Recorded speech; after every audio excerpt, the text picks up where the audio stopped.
Last নোবেলটা কে পেয়েছে? একজন বাঙালি পেয়েছে। ভারতবর্ষে প্রথম নোবেল কে পেয়েছিল? একজন বাঙালিই পেয়েছে। অস্কার কে পেয়েছে ভারতবর্ষ থেকে? সেও একজন বাঙালি। এখনো পর্যন্ত পৃথিবীর বিখ্যাত বিখ্যাত পুরস্কারগুলো কেন বাঙালিরাই পায়? শিল্প সংস্কৃতির সঙ্গে যারা জড়িয়ে আছে তারাই পৃথিবীর দেখুন যে কোনো বিপ্লব, সেই বিপ্লবের পিছনের মাথাগুলো কিন্তু হচ্ছে সংস্কৃতি মানুষের রায়। আপনি একদম ক্রাইসিস থেকেই বিষয়টাতে চলে আসুন। বিল্ড আপের দরকার নেই। হ্যাঁ, বিল্ড আপের দরকার নেই। বেশ, যে অনুদানটা যেইমাত্র বন্ধ হয়ে গেল, যে দলগুলো অনুদান নির্ভর করে এত ভালো ভালো কাজ করছিলেন, তারা বিশাল একটা বিপদে পড়ে গেল। এইটা কি কাম্য? একটা প্রোডাকশনকে কেন্দ্র করে ১ কোটি টাকাও খরচা হয়েছে, এই রেকর্ড আছে। ছোট দলগুলো সবার পেট ভরে যাবে। যেটা মাইনার বাইরের ঘুষ, সেটা আর পাবে না। সেটা আর পাবে না। হার্টের প্রবলেম হয়ে তারা যাচ্ছে। একটা হার্ট অ্যাটাক হলে সঙ্গে সঙ্গে ধর হাসপাতালে নিয়ে যাওয়া হলো, তবে বেঁচে আছে। এটা প্রশ্ন না। প্রশ্নটা হচ্ছে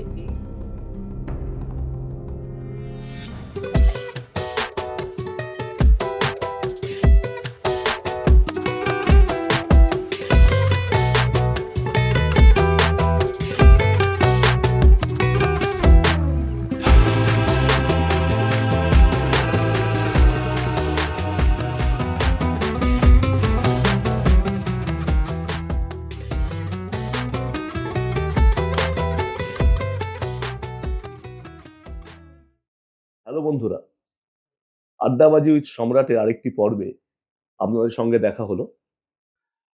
আজকে যিনি আমাদের সঙ্গে আছেন, তিনি পশ্চিমবঙ্গ অনুনাটক বিকাশ মঞ্চের অন্যতম একজন পুরোধা, যুগ্ম সম্পাদক মৃণাল দে। তার নাট্যজীবন দীর্ঘদিনের।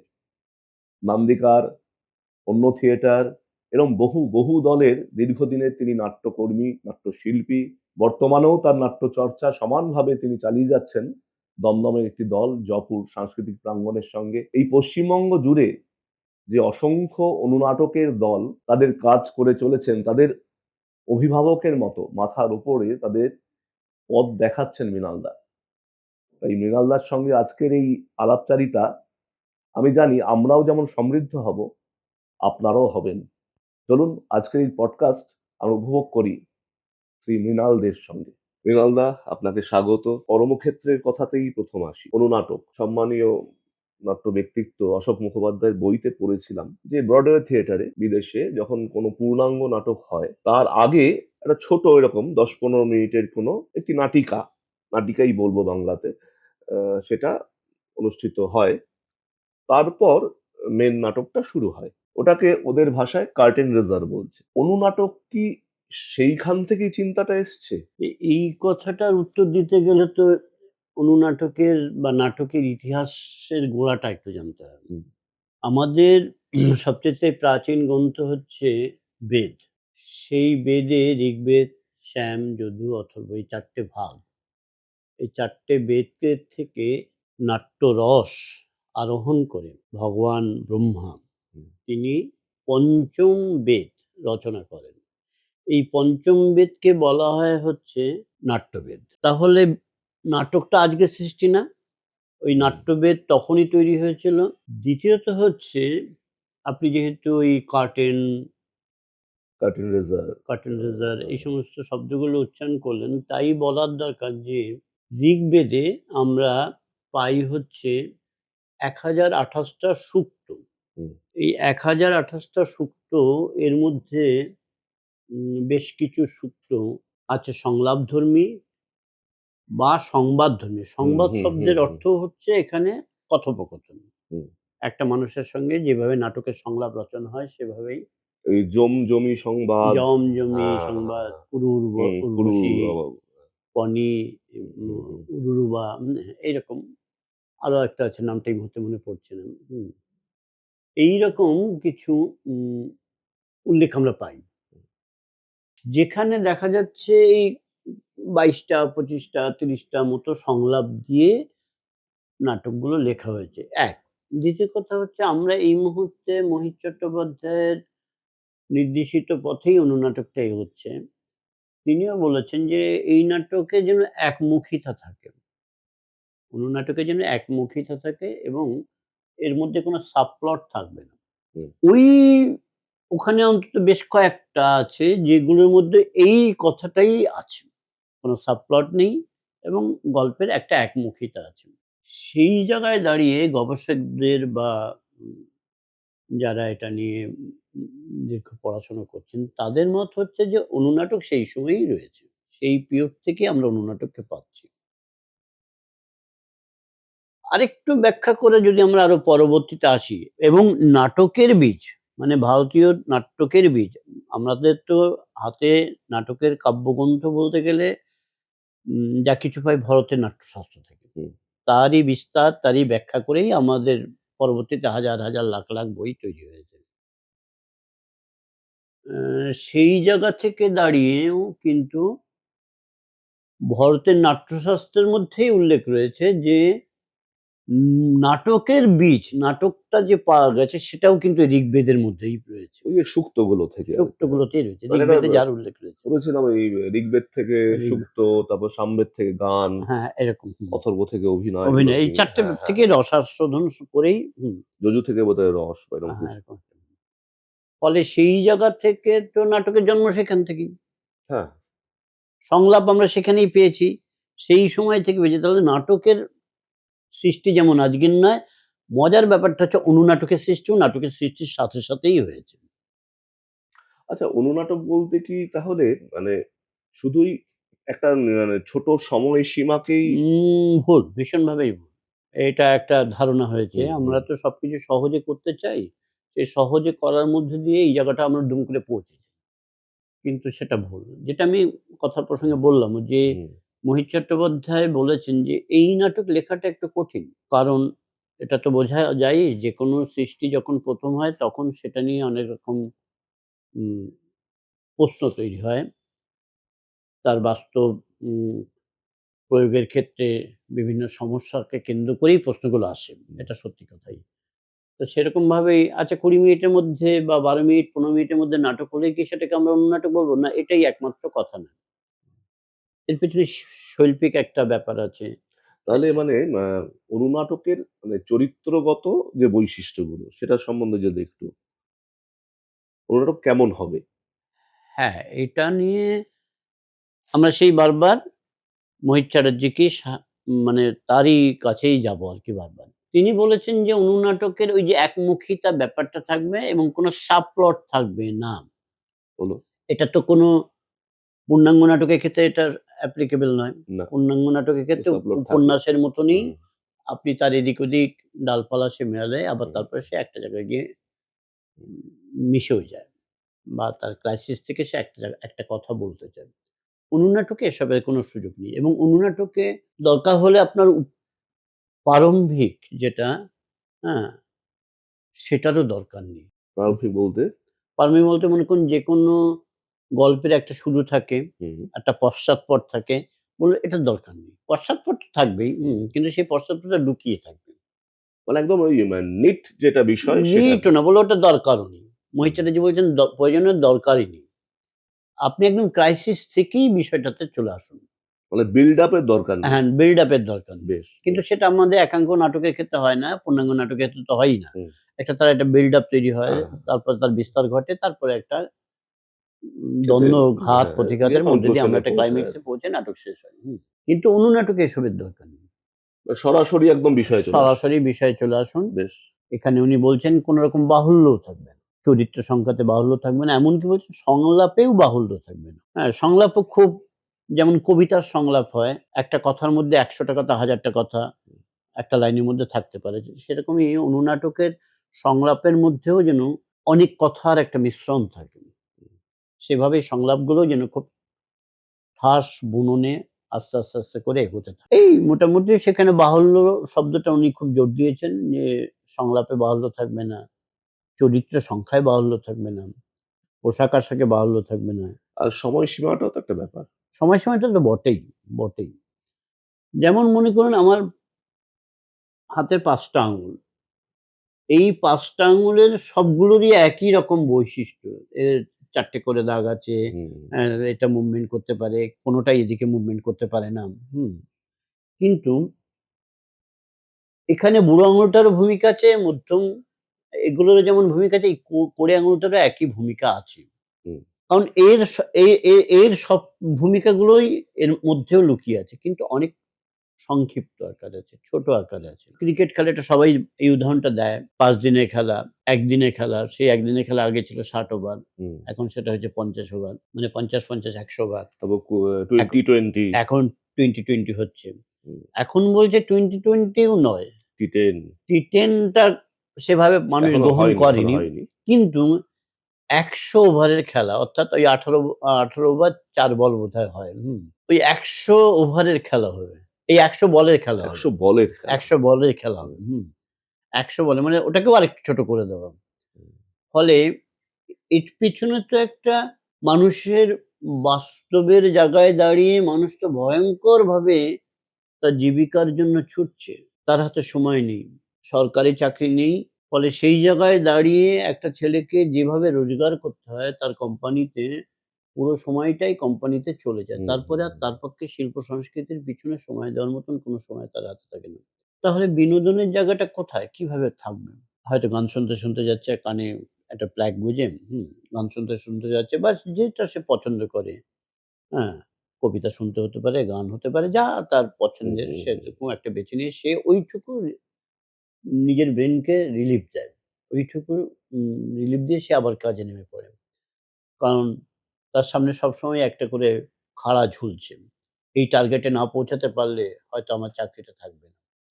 এই একটা অদ্ভুত যাতাকলের মধ্যে দিয়ে এই সময়কার যুব সমাজ চলছে। ফলে শুধু তো তাদের দোষারোপ করে লাভ নেই। হুম, সেই জায়গায় দাঁড়িয়ে শিল্প সংস্কৃতিটাও অনেকটা ছোট করে ফেলার একটা ব্যাপার হচ্ছে। অর্থাৎ আমার হাতে এখন ০.৫ ঘন্টা সময় আছে, আমি যাই। ওখানে ৬ টা অনুনাটক হচ্ছে। ৬ টা না হলে অন্তত ১ টা, পারলে ২ টো দেখে আসি। হুম। এইভাবে যতটুকু, "মা খেতে দাও" বলে হুম। খাচ্ছে আর ওদিকে টিভিটা খুলে সেই মুহূর্তে খাওয়ার টাইমে খাওয়া এবং টিভিতে কি হচ্ছে তার পছন্দের সেই কাজটাও সে টিভির মাধ্যমে কিছুটা পাওয়ার চেষ্টা করছে। মানে মানুষ এটা একটা বিষয়। ২ নম্বর হচ্ছে যে এই বেসিক নিড এর উপরে দাঁড়িয়ে মানুষের হাতে সময় সত্যিই কমে গেছে।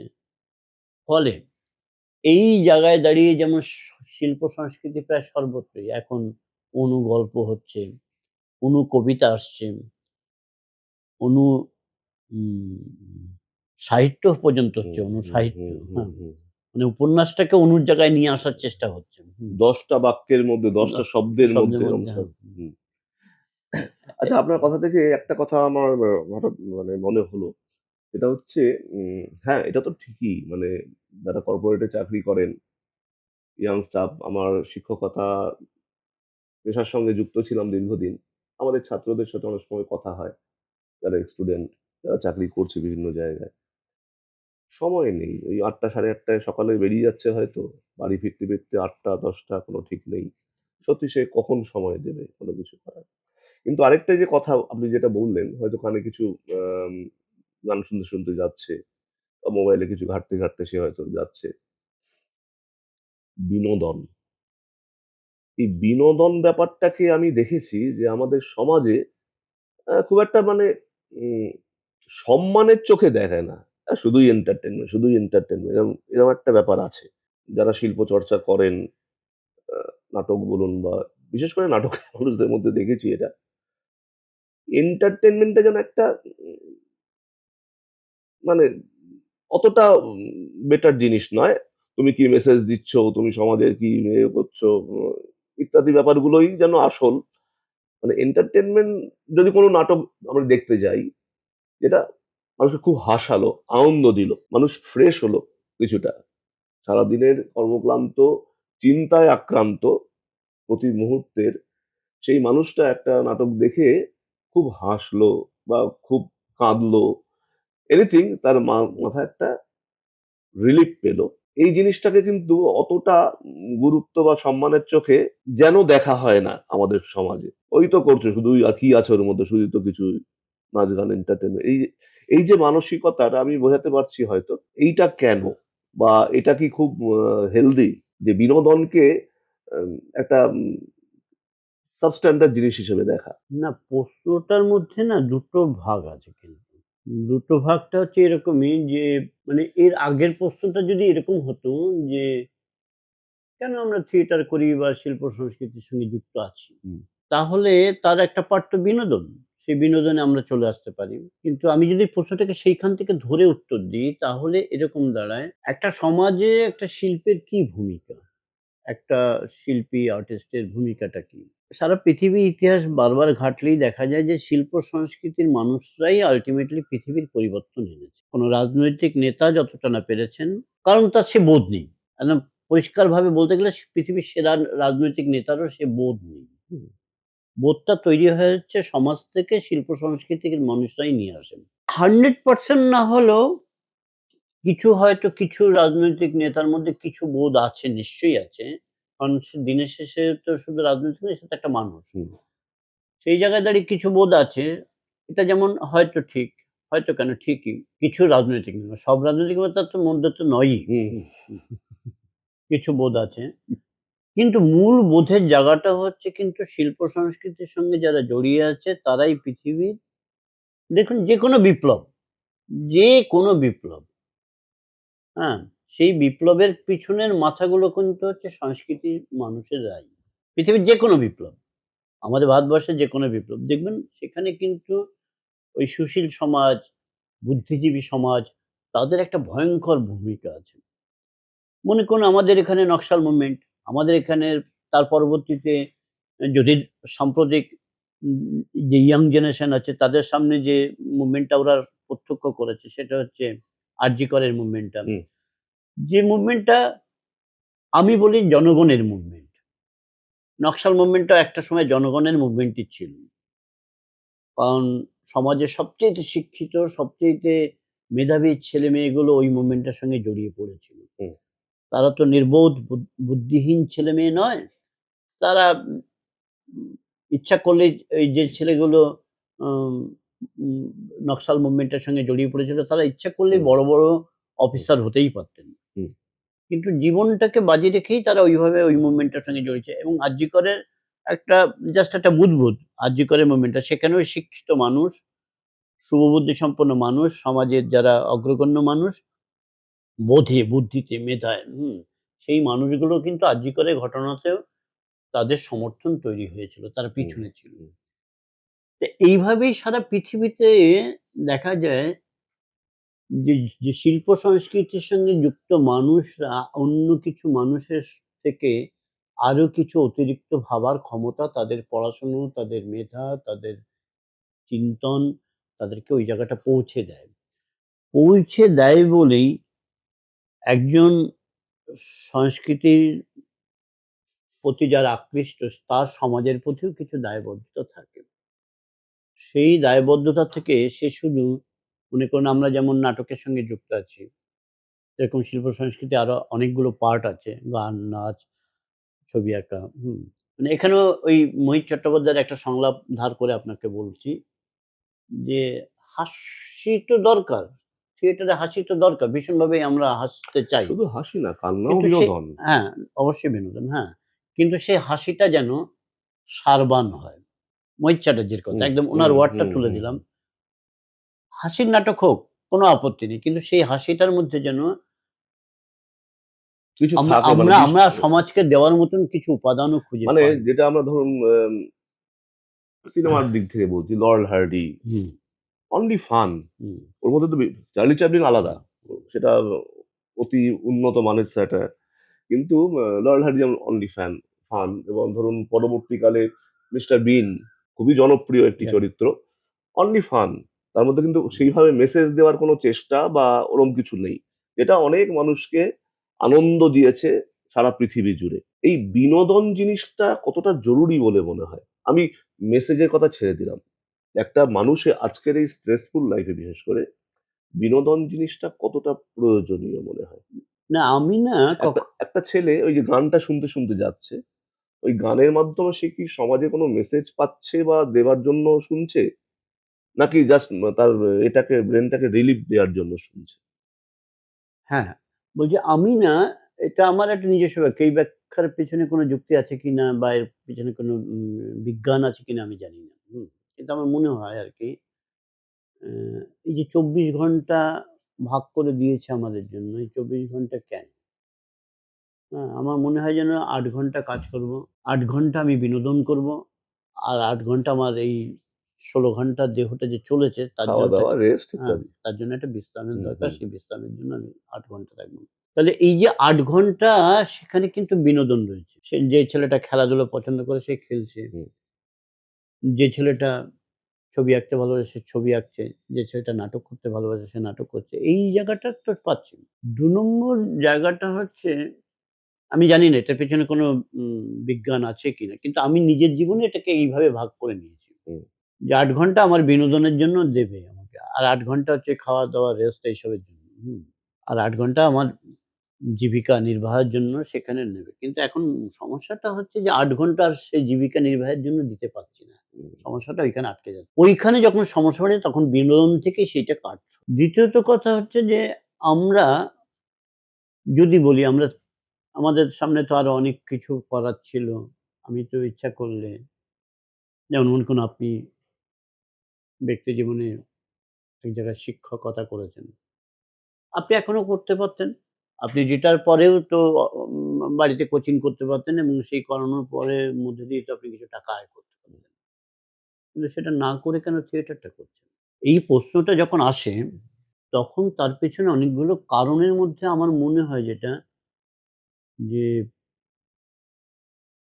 আমাদের এই সমাজকে আমি কিভাবে দেখি সেই দেখার পিছনে অবশ্যই একটা সত্যের সন্ধান থাকে। আমরা সেই সত্যটাকে বারবার খুঁজতে চাই। জীবনের ঘাত, প্রতিঘাত, লড়াই, হ্যাঁ? তার মধ্যে দিয়ে সে একটা অভিজ্ঞতায় পৌঁছই। সেই অভিজ্ঞতা থেকে আমরা কোন সত্যে উপনীত হই, সেই সত্যটাকেই খোঁজাটাই হচ্ছে আমাদের থিয়েটারের কর্মীদের কাজ, একমাত্র কাজ। একটা ১৮ বছরের ছেলে, সেও সত্য খোঁজে, একটা ৮ বছরের ছেলে খোঁজে, তার মতন করে খোঁজে, আবার একটা ৮০ বছরের লোকও তার মতন করে সত্য বয়সের সঙ্গে, সঙ্গে তার এটা পাল্টায়। অভিজ্ঞতা হুম। পাল্টাচ্ছে। অর্থাৎ আমি এটা বলতে চাইছি, মনে করুন একটা সত্যের জন্য আমি এই সত্যটাকে জীবনভর সত্য বলেই মেনেছি। কিন্তু হঠাৎ একদিন রাত্রিবেলা আমার মনে হলো যে না এই সত্যটা যে সত্যটার জন্য আমি আমার জীবনে এতটা সময় দিয়ে দিলাম, ৭০-৮০ বছর দিয়ে দিলাম। এই সত্যটা সত্য না। আমি এতদিন ভুল সত্যের দিকে এগিয়েছিলাম। আমার কাছে সত্যটা নতুনভাবে যখন এলো, আমি আবার সেই সত্যের জন্য সন্ধান করি। এই প্রবণতা বোধহয় আমাদের সবার আছে। প্রতিটা মানুষের আছে। প্রতিটা মানুষের আছে যখন তখনই আমরা একজন পরিচালকের কাছে একেক রকমভাবে সত্যটা আসে, সেই সত্যটাকে সে খোঁজার মতন চেষ্টা করে। প্রতিটা শিল্পীর কাছেই সত্যটা সেইভাবে আসে। এই সত্যটা যখন আমি আমার মতন করে ব্যাখ্যা করি, আমার মতন করে আসে আমার কাছে এবং সেই সত্যটাতে আমি চাইবো যে আমার চারপাশে যে মানুষগুলো আছে, আমি আমার সত্যটাকে তাদের কাছে তুলে ধরবো। তাদের তাদের বোধে, মননেও যেন এই সত্যটা তাদের কাছেও আসে। আমার মনে হয় থিয়েটারের পিছনে আমাদের আসার এটা একটা অন্যতম কারণ।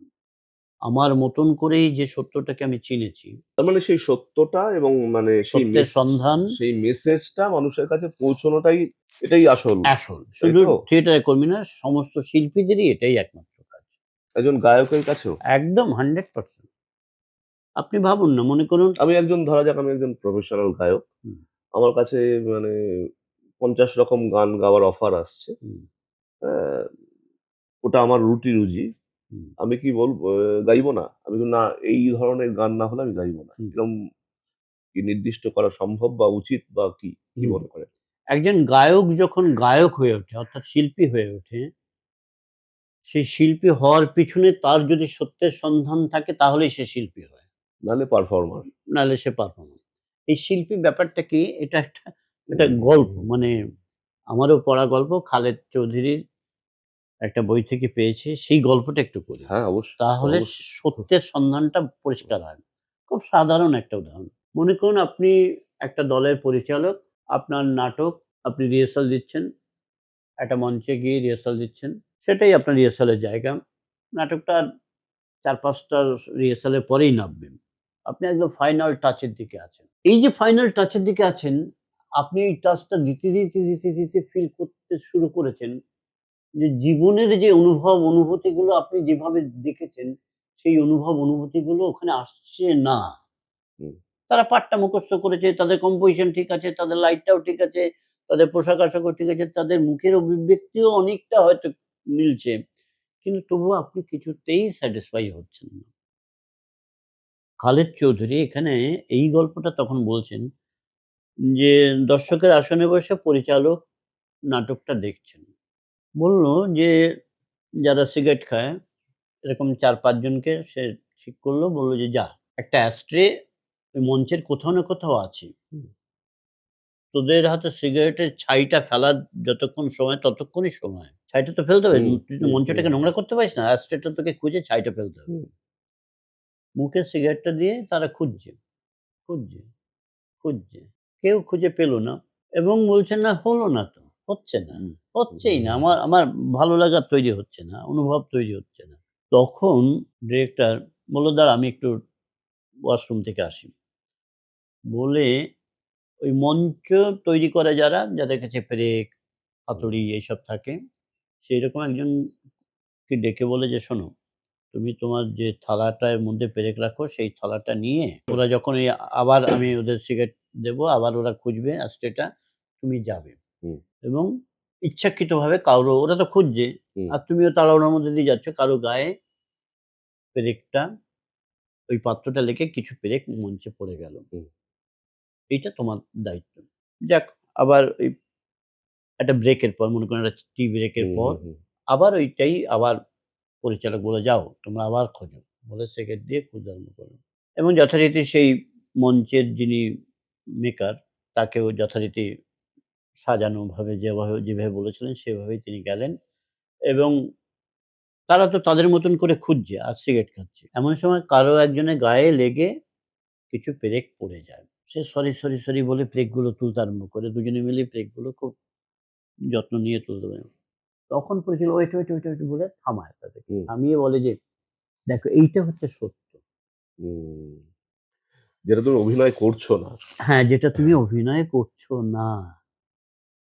এইখানে তোমার যে হ্যাঁ, যে উম উম বোধ আছে, যে এই অন্তর দিয়ে যে আন্তরিকতার সঙ্গে, না হলে এই পেরেকটা তো অন্যের পায়ে লাগবে। হুম, আমাকে খুব যত্ন নিয়ে ওগুলোকে তাড়াতাড়ি তুলে ফেলতে হবে। নাহলে আমরা তো অভিনয় করতে পারব না।" এইটা হচ্ছে সত্যের সন্ধান। এটা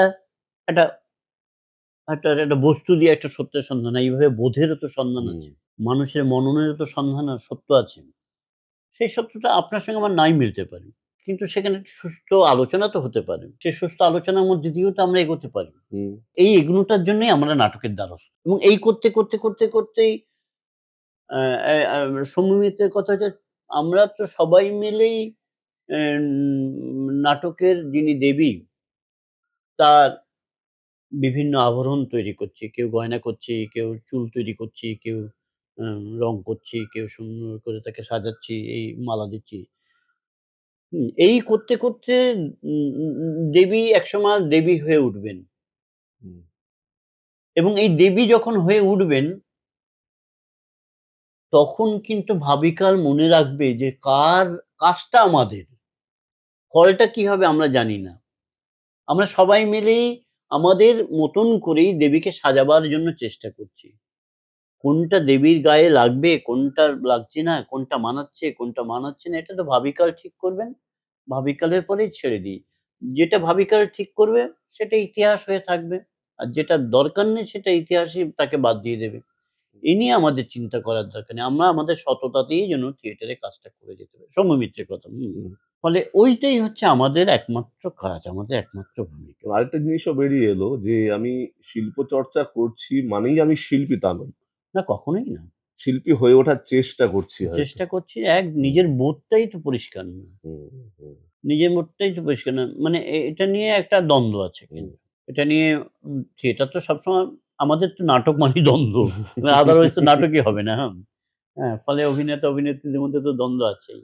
যেমন আপনি জানেন কিনা জানি না, যেমন মনে করুন একটা সময় গ্রুপ থিয়েটার শব্দটার খুব প্রয়োগ হতো। মানে সেই হুম। গ্রুপে বলতে আমরা বুঝতাম এখানে সবাই আছি। সবাই সবার জন্যে আছি। সবাই সবার জন্য। অর্থাৎ যিনি লাইট করছেন, যিনি মেকআপ করছেন বা যিনি ঝাড়ু দিচ্ছেন, হ্যাঁ? যিনি কাঁধে করে মালটা নিয়ে আসছেন, সবাই শিল্পী এখানে। সবাই সবার জন্য এটা এখন বিবর্তনের মধ্যে দিয়েই তো আমাদের অনেক কিছু শিখতে হয়, জানতে হয়। আমরা আস্তে, আস্তে মনে করুন রাজ্য সরকারের কিছু টাকা কোনো দল পাচ্ছে। কেন্দ্রীয় সরকারের টাকা বেশ কিছু দল পাচ্ছে। এগুলো নিয়ে একটা ধরা-কওয়া, টানাপোড়েন এসব আছে। হুম, কিন্তু পাচ্ছে তো, হুম, দিনের হুম, শেষে হুম। পাচ্ছে। এবং পাচ্ছে বলে নাটকের যারা যুক্ত আছে তারাও কিছু টাকা পাচ্ছে। হুম, এই পাওয়াটার মধ্যে কোথাও ভুল বা এই পাওয়াটার মধ্যে কোথাও সমস্যা আছে এটা আমি মনে করি না। কিন্তু আমি যেটা মনে করি বা যেটা আমি উল্লেখ করতে চাই, একটা সময় তো কিছুই পাওয়া যেত না। আজ থেকে ৭০-৮০ বছর অর্থাৎ স্বাধীনতার পরবর্তী যে ৩ টে দশক, ৩ টে দশকে যে নাটকগুলো হয়েছে সেই নাটকগুলোই আমাদের কাছে ইতিহাস। কিন্তু সেই সময় কেউ কোনো টাকা পেতেন না। নন্দিকারের ১ম পর্বে তো শুনেছি বা পড়েছি আরকি। ওই ভিক্ষে করতেন তারা ঝোলা নিয়ে, হুম, নিয়ে রোববার, হুম। রোববার। ফলে এই যে উম তখন তাদের কাছে ওটা একটা আদর্শের জায়গা ছিল, একটা হুম, লড়াইয়ের জায়গা ছিল। যখনই আস্তে এটা দেখা যাচ্ছে টাকা কিন্তু আমাদের বোধহয় আদর্শ থেকে কিছুটা হলেও সরিয়ে দিচ্ছে। দেখবেন আমার এটা নিজের একটা ব্যক্তিগত প্রশ্ন তৈরি হয়। আমার জ্ঞানটা হয়তো খুব ছোট। আমার জ্ঞানটা জায়গার থেকে আমি বলছি যে আমার জানার জায়গাটা বা জ্ঞানের জায়গাটা তো খুব ছোট। সেই জায়গা থেকে বলছি, মনে করুন নাটক নিয়ে যে ধরনের পড়াশোনা হয়, মনে করুন বাংলা সাহিত্যের মধ্যেও নাটক তো রয়েছেই। ক্লাস 8 থেকেই আমাদের হুম, নাটকের হুম, বেস হুম, হুম, ঢুকে হুম, হুম, আছে। ফলে একটা বাংলা সাহিত্যের লোকও নাটকের উপরে তারও কিছুটা হুম, হুম, জ্ঞান তৈরি হয়। হুম, এ তো এক ধরনের পড়াশোনা। শুধু নাটক নিয়েই পড়াচ্ছে রবীন্দ্রভারতী বিশ্ববিদ্যালয়, শান্তিনিকেতন। শুধু নাটক নিয়েই পড়াচ্ছে। এছাড়াও এখন মনে করুন কল্যাণী ইউনিভার্সিটি, বর্ধমান ইউনিভার্সিটি, হ্যাঁ? বাংলাদেশের আপনার নামটা ভুলে যাচ্ছি। ওখানে নাটক নিয়ে পড়াচ্ছেন, হুম? এইরকম বেশ কিছু ইউনিভার্সিটি তারা নাটকের উপরেও পড়াচ্ছে। হুম। ওই বাংলা সাহিত্যের একটা অংশ বলে অংশ হিসেবে পড়াচ্ছে পড়াচ্ছে। না, পড়াচ্ছে না। তার বাইরেও নাটকের পারফর্ম করা যায় কি করে? আচ্ছা। নাটকের নিয়ে তাদের আলোচনা, তাদের পারফর্মিং যে আর্ট সেই জায়গায় তো তারা সেদিনও আমাদের ওই অনুনাটক প্রতিযোগিতা হলো হুম, মার্চ মাসে। হুম, তাতে ওই ব্রেনওয়ার ইউনিভার্সিটি থেকে হুম, টিম ব্রেন এসেছিল। ওয়ারিটা টিমের জন্য। মানে এই যে কলেজ, ইউনিভার্সিটি এখান থেকেও টিম কিন্তু তৈরি হচ্ছে হচ্ছে, হচ্ছে, এবং তারা করার চেষ্টা করছে। করছে, কিরম করছে না করছে সেটা পরের ব্যাপার। কিন্তু চেষ্টা তো করছে। করছে। না আমার কাছে আমি যে উদ্দেশ্যে এই প্রসঙ্গটা আনলাম, ইউনিভার্সিটিতে পড়াচ্ছে। কই অন্য কিছু নেই। মনে করেন যাত্রা আমাদের বাংলাদেশের এত বড় একটা শিল্প, ওটাই তো অরিজিনাল আমাদের। অরিজিন, হ্যাঁ? ফলে সেই জায়গায় দাঁড়িয়ে যাত্রা নিয়ে তো খুব যাত্রা হয়তো একটা পার্ট আছে। বা যাত্রা নিয়ে হয়তো সামান্য কিছু পড়াশোনা আছে। যেখানে লোকনাট্য, হ্যাঁ?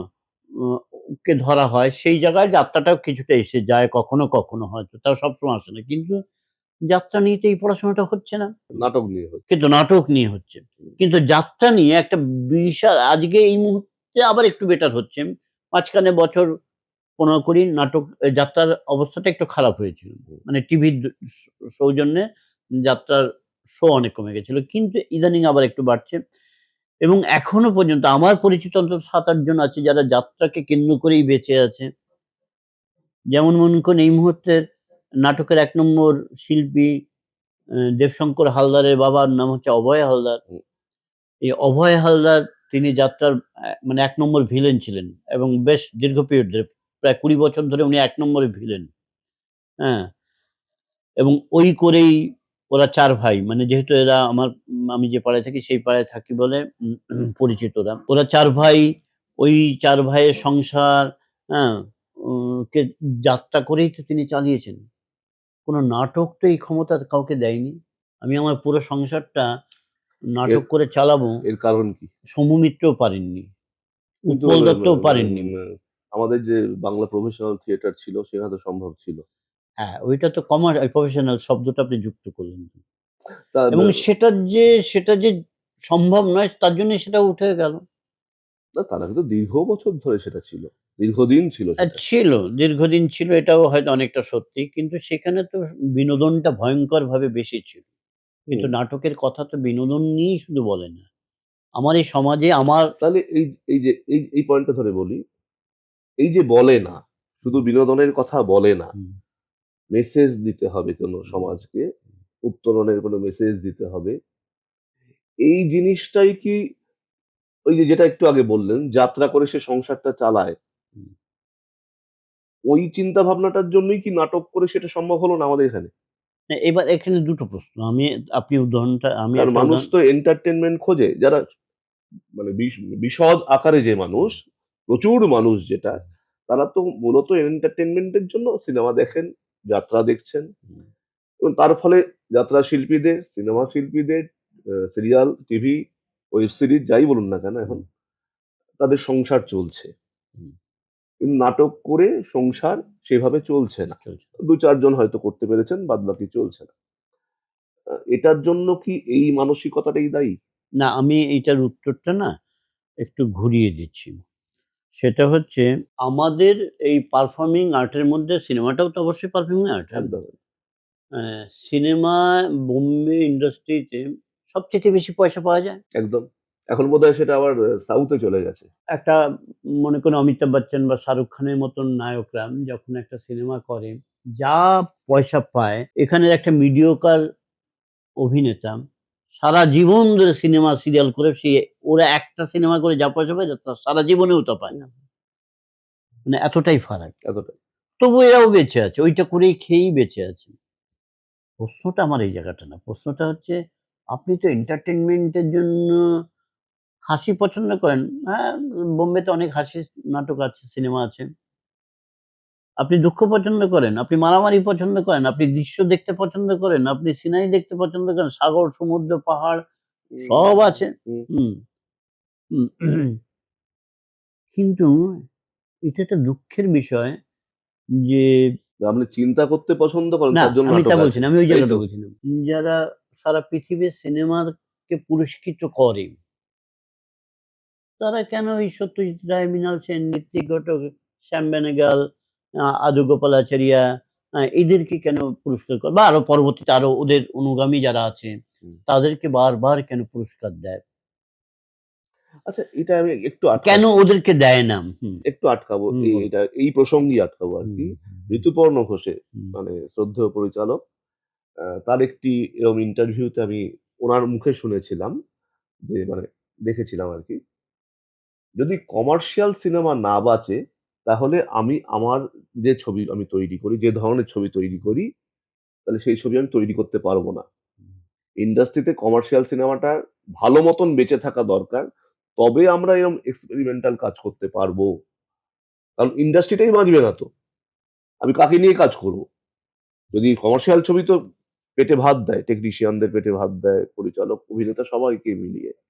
ওটাই যদি নষ্ট হয়ে যায়, হুম, তাহলে আমি যে একটু অন্য ধারার কাজ করতে চাইছি, হুম। উন্নত কাজ করতে চাইছি, যেটা কিনা সারা বিশ্বে সম্মান নিয়ে আসছে, সেই কাজটা করার আমি সুযোগ পাবো। আর ইন্ডাস্ট্রি যদি মরে যায়, ওনার মুখে কিন্তু এটা শুনেছিলাম। হ্যাঁ, দেখুন আপনার প্রশ্নের মধ্যেই কিন্তু আপনার উত্তর লুকিয়ে আছে। ১ নম্বর হচ্ছে ইন্ডাস্ট্রিটি যদি মরে যায় তাহলে টেকনিশিয়ান আমি কোথায় খুঁজে পাবো? আমি যদি একটু উন্নত ধারার সিনেমা করতে চাই, তার মানে ধারাটাই উন্নত। অবশ্যই, ধারাটাই উন্নত। অবশ্যই 100% তাহলে নাটকের শিল্পীরা কি করতে চায়? ওই যে উন্নত কিছু করতে চায়। উন্নত কিছু করতে তার জন্যই তো নাটকের শিল্পীদের বলা হয় যে, আমার এই সমাজের জন্য কিছু করার আছে। হ্যাঁ, সে সে সে সেইটা করতে চায়। ওই যে সত্যের সন্ধান সে বারবার করে। কিন্তু দাঁড়ান ১ মিনিট। হ্যাঁ। কিন্তু হিন্দি সিনেমার যেটা কমার্শিয়াল সিনেমার কথা বলছি, সেখানে তো ১ম এই ওরা সত্যের যে গোড়াটা, সেই গোড়াটা করে কাঁচি দিয়ে কুচ, কুচ, কুচ, কুচ করে কেটে তুলে উপড়ে হুম, ফেলে দেয়। হুম। সত্য বলে কিছু নেই ওখানে। ওখানে না, না, দৃষ্টিনন্দন হতে পারে। মজা একটা। একটা আমার মারামারি ভাল লাগে, মারামারি হতে পারে। হুম, হুম, হ্যাঁ? নায়কের কোন যুক্তি আছে পাহাড় থেকে লাফ দিল, বেঁচে রইল। হুম। কিচ্ছু অসুবিধা হলো না। আর আমরা ১০ ফুট উপর থেকে নিচে আহ, পড়লে আমার পা ভেঙে পা আমাকে ভেঙে ১০ দিন যাবে, হাসপাতালে কোমরে চোট লাগবে। হ্যাঁ, কোমরে চোট লেগে পড়ে থাকতে হবে। আর সে হিমালয়ের মতন পাহাড় থেকে লাফ দিল। তার জন্য একটা ঘোড়া ওখানে রেডিই ছিল। সে ঘোড়ার পিঠে বসলো, ছুটে গিয়ে আবার শত্রুকে সে নিধন অর্থাৎ সত্যের কোনো সন্ধান সেখানে না, নেই। না, না, সেটা না। ওই একদমই যেভাবে না। খালেদ চৌধুরীর গল্পটা বললাম যে, একটা পিন পেরেক দেখার জন্য যে সত্যটা তার ভিতর থেকে আছে সেই সত্যটা সেখানে নেই। না, আমি যেটা বলতে চাইবো যে, ঋতুপর্ণ ঘোষের কথাটা আবার অবলম্বনেই বলি। এই যে উন্নত শিল্পটা আমি করব সিনেমার ক্ষেত্রে উনি বলেছিলেন যে, তার জন্য আমার একটা ব্যাকআপ রয়েছে যে, কমার্শিয়াল ছবিটা ভালো মতো চলতে হবে মার্কেটে, তবে আমরা এটা করতে পারবো। আমি তো সেটা বলছি তো, কারণ হ্যাঁ, আমার ওই সেটআপটা তো দরকার। কিন্তু এবার নাটকের ক্ষেত্রে সেই ব্যাকআপটা কোথায়? সরকারি অনুদান? নেই বলেই তো কমার্শিয়াল সিনেমা উঠে, কমার্শিয়াল নাটক উঠে যাচ্ছে। তাহলে কি ওই যে সরকারি অনুদানের কথা, সেটাই হুম। কি একমাত্র ভরসা? এছাড়া তো আমরা কি নিজের পায়ে এছা দাঁড়াবো না এছা কখনো? না, আমি বলব এটাও আমার কাছে উত্তর না।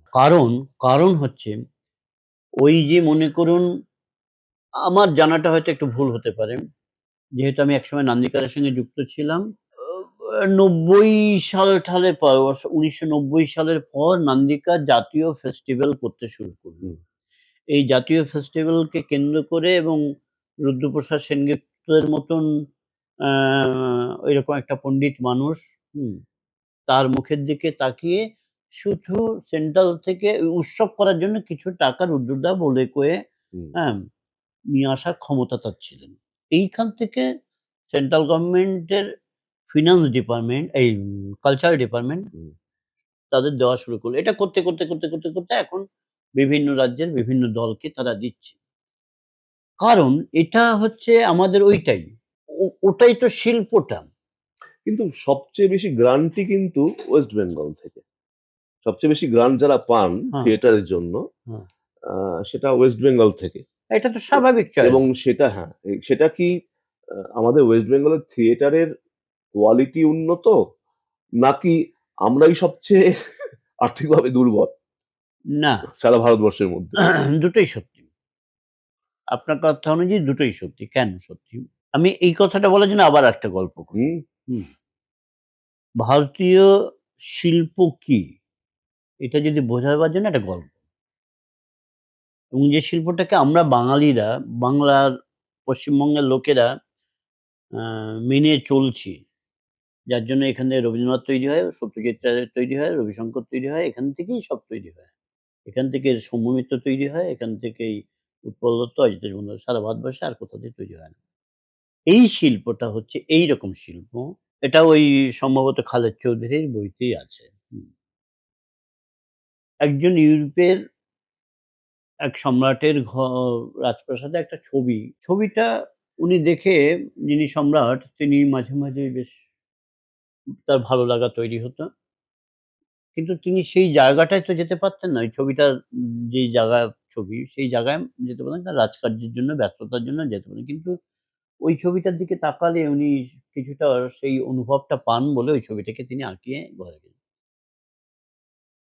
একজন চৈনিক, মানে চীন দেশের একজন সম্রাট, তারও এরকম একটা ইচ্ছা হলো। ওইটা দেখেই তার ইচ্ছা হলো। বলল, "বাহ!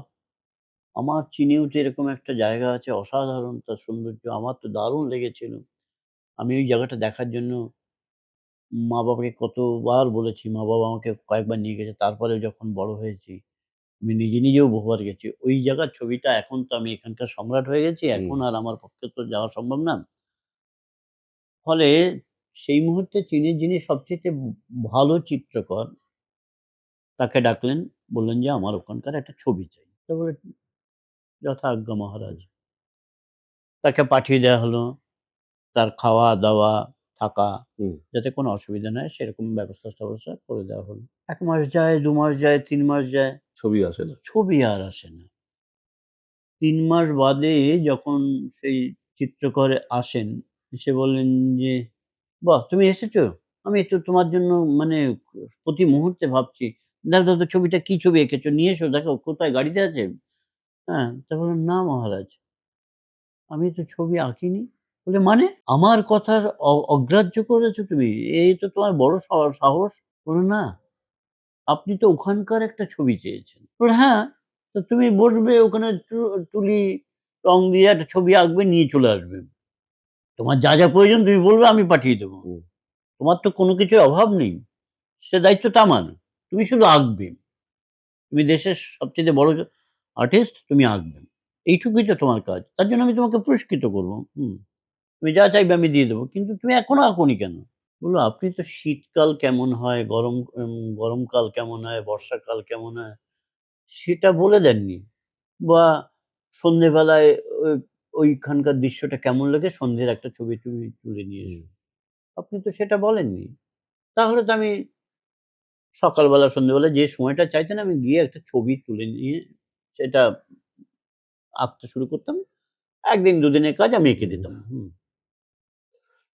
বলছি, "তাহলে?" মানে বলল, বৃহৎ সত্যটা ধরার চেষ্টা করছি আমি। হ্যাঁ, হ্যাঁ, হ্যাঁ, হ্যাঁ। বলল, "তাহলে?" বলল, "আপনি তো ওখানকার একটা ছবি চেয়েছেন। ওটা শীতকালে কেমন হয়, গ্রীষ্মকালে কেমন হয়, বর্ষাকালে কেমন হয়? পুরোটা জানতে হবে আমাকে। আমাকে পুরোটা জানতে হবে। এই পুরোটা জেনে বাহ! আমাকে দারুণ, দারুণ। আত্মস্থ করতে হবে। হুম, ওটা আমার ভিতরে জারিত করতে হবে।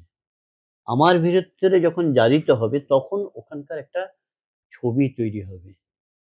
তাহলে এই যে বাস্তবটা রয়েছে আর তার সঙ্গে আমার ভিতরে জারিত হচ্ছে, এই জারিত হওয়ার সুবাদে একটা বোধ তৈরি হবে। বোধ তৈরি হচ্ছে। এই বোধের পেছনে আমার একটা ভাবনা আছে। হুম, এই ভাবনাটা যখন মিশছে তখনই এটা একটা শিল্প হচ্ছে।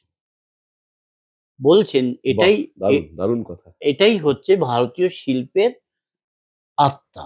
হুম, এই শিল্পের আত্মা তো বোম্বের মানুষরা খুঁজতে যায়নি। সরি টু সে, হুম, মানে আমি হুম, হুম, কাউকে ছোট হুম, করছি হুম। না। 90% বা 95% বা 99% লোক খুঁজতে যাননি। নিশ্চয়ই কেউ, কেউ গেছেন। না শুধু মুম্বাই নয়, আমি হুম, সারা ভারতবর্ষের যত রাজ্য হুম, রয়েছে, হুম, যেটা বলেছিলাম এই কথাটা হুম, প্রসঙ্গে আগে যে সবচেয়ে বেশি অনুদান পশ্চিমবঙ্গ থেকেই আবেদনও করা হয়, পাওয়াও হয় পাওয়া আরকি। হয়। ওইটাই তো একমাত্র কথা যে মনে করুন দিল্লিতেও যারা আছেন, মানে আমাদের কেন্দ্রীয় সরকারের যে হুম, সমস্ত হুম, আমলারা আছেন হুম। তার মধ্যেও তো কিছু বোধ, বুদ্ধি, শিক্ষিত মানে আমি একাডেমিক শিক্ষার কথা বলছি না। সামাজিক শিক্ষার কথা বলছি। সেই শিক্ষায় শিক্ষিত তারা। হুম। আছে, কিছু লোক আছে, সবাই নেই। কিছু আইএএস, আইপিএস লোকও তো আছেন। তারা একাডেমিক শিক্ষার বাইরেও যে শিক্ষা, হুম, জগতের শিক্ষা, হুম, হুম, সমাজের হুম, শিক্ষা, হুম। সেই শিক্ষায় তারা শিক্ষিত। যেমন মনে করুন জওহর সরকার, এটা আমি প্রত্যক্ষ করেছিলাম। জওহর সরকার যখন ওখানকার সচিব ছিলেন, তিনি বাংলার জন্য কিছু এরকম অনুদানের ব্যবস্থা করে দিয়েছিলেন। এরকম আরো কিছু মানুষ তো নিশ্চয়ই আছে। আচ্ছা বর্তমানে একটা ব্যাপার হয়েছে না, হয়তো আরেকটা আপনি আরেকটা লাইন জানেন। আরেকটা লাইন আমি হ্যাঁ, একটু বলুন, বলুন, আমার বলুন। বলতে ইচ্ছা করছে অবশ্যই, আরকি, যে অবশ্যই। অ্যালাও করুন। সেটা হচ্ছে যে এটা আমি বিশ্বাস করি বা আমি বলিও যে লাস্ট নোবেলটা কে পেয়েছে? একজন বাঙালি পেয়েছে। ভারতবর্ষে ১ম নোবেল কে পেয়েছিল? একজন বাঙালিই পেয়েছিল। অস্কার কে পেয়েছে ভারতবর্ষ থেকে? সেও একজন বাঙালি।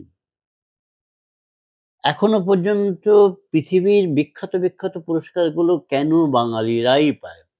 আজও বোম্বের গানের জায়গাটা আজও বাঙালিরাই রয়েছে।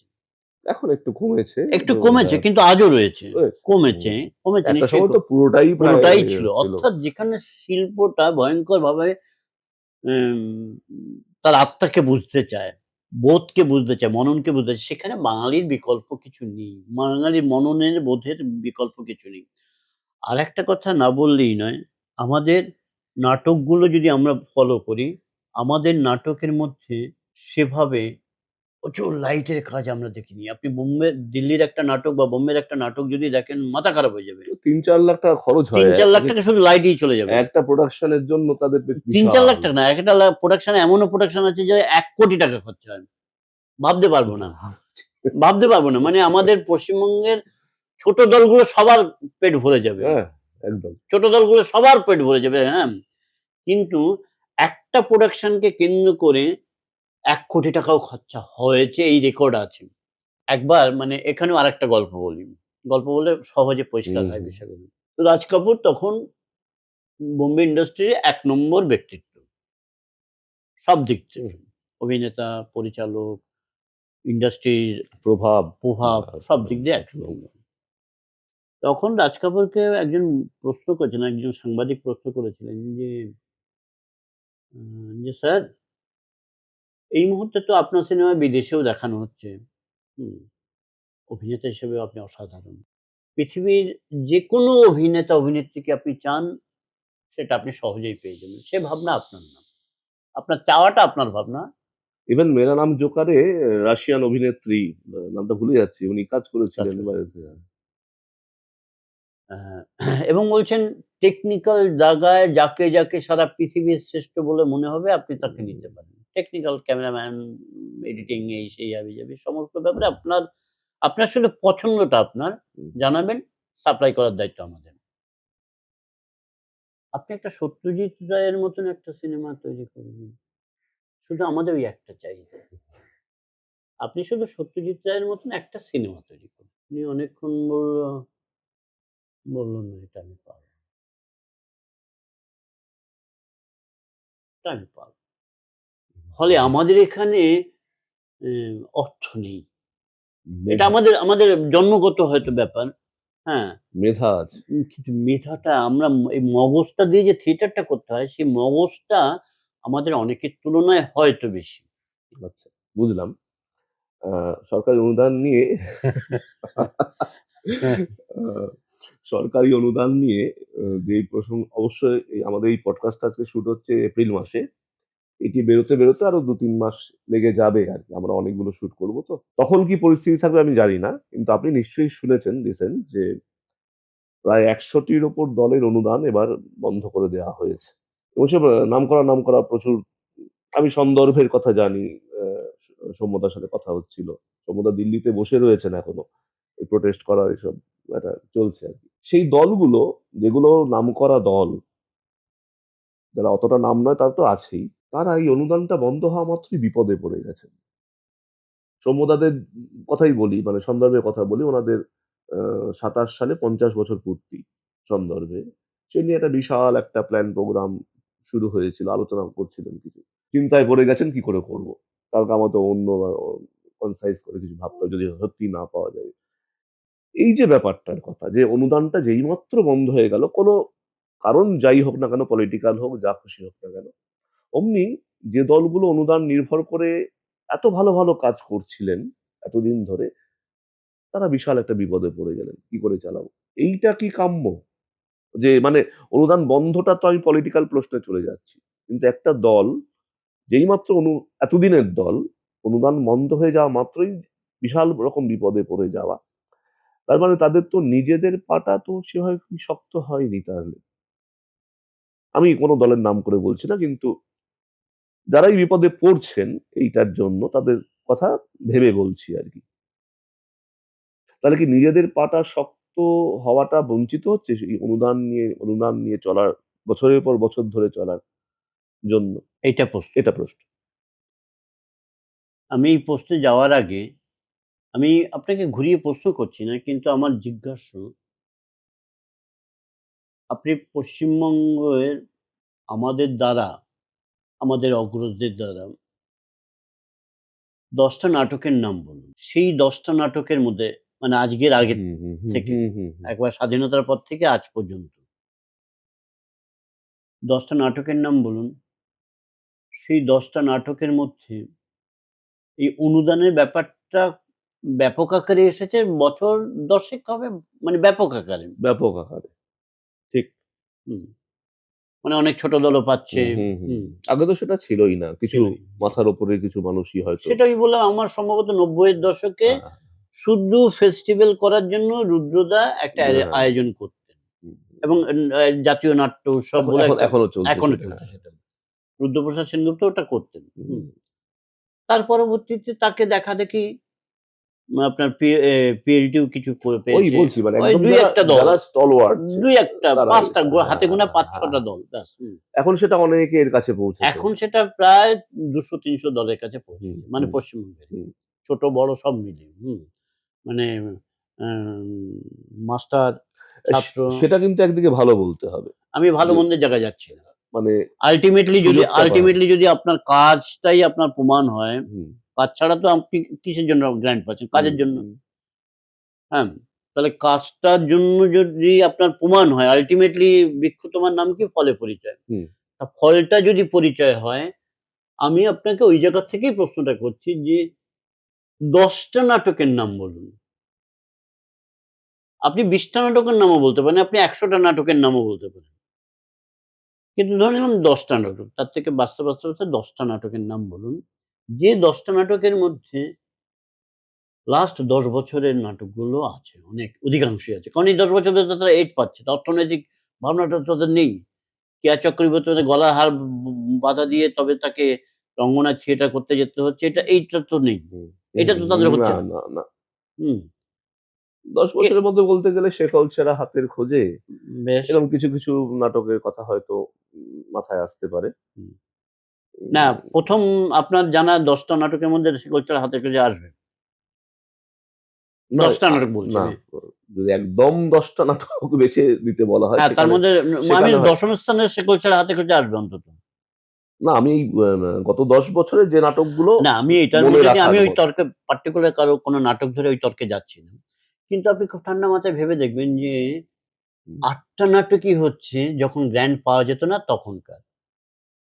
খুব মানে কষ্ট করে আক্ষরিক নাটকটা শুনছি খুব ভালো আমি আক্ষরিক খুব ভালো প্রোডাকশন। খুব ভালো প্রোডাকশন। দেখেছি আমি, খুব ভালো প্রোডাকশন। মনে করুন আক্ষরিককে ধরলেন। হুম, যদিও আক্ষরিকের অ্যাম ও ও উম ও ও ওর ভাবনাটাকেই আলাদা করে নিয়েছে বলে আমার মনে হয়েছে আক্ষরিক নাটকটা একটু ব্যতিক্রমী নাটক হয়ে গেছে। আমি এই ১০ বছরটা যদি আরেকটু বাড়িয়ে দেওয়া যায়, তা 'তিস্তা পাড়ের বৃত্তান্তের' কথা মনে পড়ছে। ওটা ২০০০ ওই সময়টায় ২০০০ থেকে ২০০৫ এর মধ্যে আমি প্রোডাকশন ১০ বছরের কথা বলছি না, ১০ টা নাটকের কথা বলছি। ১০ টা নাটক। না তাহলে বেশিরভাগটা ওখান থেকেই আসবে। বেশিরভাগটা ওখান ওখান থেকেই থেকেই আসবে। আসবে। জে.পি. উডে সৌম্য মিত্র, উৎপল হ্যাঁ, দত্ত, হ্যাঁ, অজিতেশ বন্দ্যোপাধ্যায়, বিভাস চক্রবর্তী, অরুণ মুখার্জি, হ্যাঁ? হুম। অ একদম নবান্ন থেকে ধরা যেতে পারে। একদম নবান্ন থেকে ধরা নবান্ন যেতে তো করেছে। স্বাধীনতার পরে নবান্ন হ্যাঁ, হয়েছে হ্যাঁ, তো। হ্যাঁ। হ্যাঁ, তাহলে কি দাঁড়ালো? নাটক মানেই লড়াই। নাটক মানেই হচ্ছে আমাদের রক্তের মধ্যে রয়েছে। থিয়েটারটা পয়সা দিয়েই করেছি আমরা। তার মানে নিজের পায়ে দাঁড়ানোর চেষ্টাটা করাই তো উচিত একদম, যেকোনো নাট্য দলের। একদম। তাই না? মানে হুম। অনুদানের উপর নির্ভর না করে একটা এলো কিছু এলো সে ঠিক আছে। একটা কিন্তু হাসির একটা উদাহরণ দিই। হুম, হুম। তাহলে এইটাও আরেকটু পরিষ্কার হয়ে যাবে। দুর্ভাগ্য সৌভাগ্য যেভাবেই হোক না কেন আমি এমন একটা ডিপার্টমেন্টে চাকরি করতাম সেখানে ঘুষ শব্দটা রয়েছে। প্রকটভাবেই রয়েছে। কোথায় নেই। এখন না তো মানে যেমন পুলিশ ঘুষ খায় না শুনলে মানুষ অবাক হবে। আ বিশ্বাসযোগ্য নয়। পুলিশও বিশ্বাস করবে না চট করে হয়তো। হ্যাঁ? না মানে এটা একটা কলকাতা কর্পোরেশনের আরেকটা নাম হচ্ছে চরপোরেশন। চোর এটা মানে বলেছে। আমরা আমরা হ্যাঁ, হুম, আমাদের কলকালভাবে আমরা এগুলো আসি। একটু হাসির জায়গা বা হুম। একটু হয়তো আপনার এই পডকাস্টের ক্ষেত্রে এই শব্দগুলো কতটা মানান আমি জানি না। তবুও বলছি। সেইরকমই আমি একটা ডিপার্টমেন্টে কাজ করতাম। যেহেতু আমি ডিপার্টমেন্টের নামটা উল্লেখ করছি না কারণ ওই ডিপার্টমেন্ট আমাকে খাইয়ে পরিয়ে আজও বাঁচিয়ে রেখেছে। আর আমি কি সেটার এইখানে এই প্রসঙ্গে আসছি না। কিন্তু ডিপার্টমেন্টের একটা বদনাম আছে। বদনাম না, নাম আছে। বদনাম শব্দটা বাদ দিন। নাম আছে যে এখানে ঘুষের লেনদেন হয়। সেরকমই একটি ছেলে আমার দেখা একদিন সকালবেলা গিয়ে দেখলাম তার একটা অর্ডার এসেছে। তাকে যেখানে ঘুষ নিই সেরকম একটা জায়গায় ট্রান্সফার করেছে। সেই মুহূর্তে সে হার্ট ফেইলিউর এর কাছাকাছি চলে গেল। ওই অর্ডারটা দেখেই অর্থাৎ প্রতিদিনই একটা সে ভালো অ্যামাউন্ট টাকা পেত যেটা মাইনার বাইরের ঘুষ। হুম, সেটা আর পাবে না। সেটা আর পাবে না। তাকে হার্টে প্রবলেম হয়ে তার গেছে। একটা হার্ট অ্যাটাক হলো সঙ্গে, সঙ্গে ধর হাসপাতালে নিয়ে যাওয়া হলো। তবে বেঁচে আছেন। সে আজও চাকরি করছেন। এটা প্রশ্ন নয়। প্রশ্নটা হচ্ছে এইটা সে যখন বাড়িতে ফিরত প্রতিদিনই, "এই মাছটার কত দাম রে তোল?" এই দাম জিজ্ঞাসা করত সরি। এই মাছটা বেশ তোল তো, এটা তোল।" কত দাম, কত ওজন ওসব দেখার দরকার নেই। কোথাও ঘুরতে গেল সবচাইতে ভালো হোটেলটায় হ্যাঁ, সে তার গেল। তার বাড়ির মানুষও খুব খুশি ছিল তাতে। হ্যাঁ, তাতে আমি আশা করা যায়। আমি আর বাড়ির মানুষদের টেনে দোষারোপের জায়গায় যাই। কিন্তু ওই সেই কলিগ বন্ধুটির যে ছবিটা আমি পেয়েছিলাম, তার ওই যে বছর ৪-৫ এক ঐরকম একটা জায়গায় থাকাতে তার মানসিকতাটাই পাল্টে গেছিল। টাকাটা প্রশ্ন নয়। প্রশ্নটা হচ্ছে আমার সবচাইতে সুখ, স্বাচ্ছন্দ্য, আনন্দ, ভালো লাগা, খাওয়া, পড়া, ঘুরতে যাওয়া সবচাইতে হ্যাঁ, সে প্লেন ছাড়া ঘুরছে না। দারুণ হোটেল ছাড়া 5 স্টার ছাড়া উঠছে না। খাওয়া-দাওয়া সেরকম বাজারের সেরা মাছ, সেরা ফল, সেরা উম সমস্ত চলে আসছে। এইটা যেদিন তার ঘুষটা বন্ধ হয়ে গেল, সেদিন তো তার মাইনাটাই তার একমাত্র বেঁচে থাকার পথ। তাহলে তার হার্ট ফেল হলো, সে দুমড়ে গেল, তার পরিবারটা দুম করে ন উম অ্যা হুম, অনেকটা হুম, নেমে হুম, গেল হুম, হুম, আর্থিকভাবে। হুম। এবং আমরা সবাই বললাম যে ঘুষ খাওয়ার কি ফল? আমি মার্জনা চেয়ে নিচ্ছি। সেন্ট্রাল গভর্নমেন্টের গ্র্যান্ট মানে ঘুষ নয় কিন্তু। হুম। কিন্তু আমাদের বাংলা থিয়েটারের ঐতিহ্য হচ্ছে আমরা উৎপল দত্তের মতন নিজেদের নিজেদের দমে যেটা হ্যাঁ, করলেন, নিজেদের তাই তো? উৎপল দত্তের মতন নাট্য ব্যক্তিত্ব অঙ্গার করার আগে ৫০,০০০ টাকা দিলাম। হুম। এটা বলছি এ ও ১৯৫৫-৬০ এর ওরকম মধ্যে। ওরকমই হবে। হুম। অঙ্গার করার আগে ৫৫-৬০,০০০ এই ৫০,০০০ টাকা তখন দেনা উৎপল মানে দত্ত। ওই যুগে ৫০,০০০ মানে এখন তো আজকে কত কোটি কত ছাড়িয়ে কোটি, যাবে। হ্যাঁ। হুম, হুম। এইবার প্রশ্ন হচ্ছে এইখান থেকেই আসি। কেন আমরা বাঙালিরা থিয়েটারটাকে শিল্পবোধ নিয়ে আসি? এখানেও আরেকটা গল্প বলি। হুম। ভালো লাগছে কিন্তু গল্পগুলো। খুব উপভোগ্য হচ্ছে আরকি। অঙ্গার নাটকটা ধরেছেন, আলো করছেন তাপস সেন, আবহ করছেন রবিশঙ্কর। হুম। রবিশঙ্কর আসানসোল কলিয়ারিতে গিয়ে গল্পটার পেছনে একটা কলিয়ারিতে জল ঢুকে যাবে, হ্যাঁ, মানুষ এটা মারা তো যাবে। গল্পটা খুবই খুব বিখ্যাত পরিচিত নাটক। খুবই বিখ্যাত নাটক। জল ঢুকে যাবে, মারা যাচ্ছে। বা তাদের যে হুম, হুম, হুম, আর্তচিৎকার, হুম। আর্তহাহাকার, চাষনালা খনির ওপর। চাষনালা খনি। না চাষনালা হ্যাঁ, চাষনালা কি? হ্যাঁ, চাষনালা চাষনালা খনি তো পরের ঘটনা। তাই কি? পরবর্তীতে ঘটনাটা ঘটে। ওই অঙ্গারের ঘটনাটা ওটার সঙ্গে নয় বোধহয়। বা আচ্ছা, আমি ভুল হতেও পারি। চাষনালা ঘটনাটা বোধহয় সম্ভবত পরে আরেকবার ঘটেছিল। আচ্ছা, আচ্ছা। পরে আরেকবার এরকম মানে একটা চাষনালাটা এতে পরবর্তীতে। মুম্বাইতে একটা সিনেমা হয়েছিল হ্যাঁ, কালাপাথার ওটা বলে। ওটা ওটা সম্ভবত আপনার ৭০, ৭১, ৭৫, আচ্ছা, ৭০ থেকে আচ্ছা, ৮০ র মধ্যের কোনো আচ্ছা, একটা আচ্ছা। সময়ের ঘটনা। চাষনালা হুম। কারণ সেই নিয়ে অনেক নাটক হয়েছিল, সেই নিয়ে অনেক সিনেমা হয়েছে সিনেমা এটা। হয়ে হ্যাঁ, কারণ যাই হোক। আমি ভানুদার কাছে শুনেছি আলোর জাদুকর ভানু বিশ্বাস এখন বর্তমানে আর নেই আমাদের মধ্যে। কিন্তু ভানুদা আমাদের আমার নাট্যদল যে বর্ণক দৃশ্যকাব্যে প্রায় ৫-৬ বছর ২০১৭ সময় থেকে ৫-৬ বছর টানা আমাদের বিভিন্ন নাটকে আলোর দায়িত্ব নিয়েছিল। অনেক গল্প শুনতাম। আ ভানুদা তো ওই হুম, অঙ্গার নাটকের হুম, তাপস সেনের অন্যতম হাত আরকি। ওই যে টেকনিক্যাল যে কাজগুলো আলোর, মানে তাপস সেন তো মাস্টার মাইন্ড ছিলেন। হাতে কলমে কাজটা ভানুদার মাধ্যমেই হতো। তা ভানুদাকে ওই যখন কালাপাত্থার বলে ছবিটি হলো মুম্বাইতে, ওই ওরকমই খনি তখন ভানুদাকে নাকি ওরা নিয়ে গেছিলেন। যে আপনি কিভাবে কি এটা আইডিয়ার জন্য ওরা দেখেছিল, শুনেছিলাম আরকি। ওই ৭০ দশকেরই ছবি। বেশ। না এবার ওইটা যে জায়গাটা নিয়ে আমি একটু হাইলাইট করতে চাই সেটা হচ্ছে যে রবিশঙ্কর ওখানে গেছেন, শুনেছেন এই কলিয়ারিতে জল ঢুকে গেলে তার একটা কল্পনা ইমাজিন দিয়ে কি সব একটা ভেবে-টেবে ভেবেছেন। হুম, হুম। আবহাওয়াটা কেমন হবে। কিন্তু তাপস সেন আটকে যাচ্ছেন। মঞ্চে ৩ দিক বন্ধ, সামনে একদিক দর্শকের দিকটা খোলা। আমি এখানে কি করে কলিয়ারিতে জল ঢুকছে, এটা আলোয় কি করে দেখাবো? মঞ্চায়নটা কিভাবে হবে? বুঝতে পারছেন? হুম। এই করতে সম্ভবত মঞ্চ করেছিলেন বোধহয় খালেদ চৌধুরী। সম্ভবত আমার একটু ভুল আমি হতে আমি পারে। সিউর নই। হ্যাঁ, এটা আমারও একটু ভুল হতে পারে। সম্ভবত খালেদ চৌধুরী করেছিলেন। বা সতু সেন, না সতু সেনও না। এক্সাক্টলি আমার মনে পড়ছে না। চতুর্থ সেই শাঁখো বোধহয় হ্যাঁ, ওই যে ব্রিজ ভেঙে যাওয়া হুম। ওটা। তাপস সেন ভীষণভাবেই চিন্তায় পড়ে গেছেন। হুম, এবং উনি বলছেন যে, বিশাল লাইটের খরচা। হুম। এই লাইট করতে গেলে উনার যা পড়াশোনা, উনার যা বোধ, বুদ্ধি, জ্ঞান, ওই তাপস সেন এদিক পায়চারি করছে, সিগারেট খাচ্ছে, ওই ঘুরছে, এই করছে। কিন্তু কিছুতেই কিছু হচ্ছে না। প্রায় দিন ১৫-২০ ধরে শুধু ওই একই চিন্তা, একই চিন্তা। হ্যাঁ? আর উৎপল দত্তকে বলছে যে, "আমাকে আপনি বিপদে ফেলে দিয়েছেন। আমি তো কিছু কূল কিনারা খুঁজে পাচ্ছি" ওসব জানি না। তো বলল, "লাইট তো লাগবে। সে লাইট বিদেশ থেকে আনতে হবে। এই ভারতবর্ষে কোনো নাটকের দলে সে লাইট নেই।" বলল, "আমার নাটকের দলে লাইট নেই ঠিক আছে। কিন্তু আমার তো তাপস সেন আছে।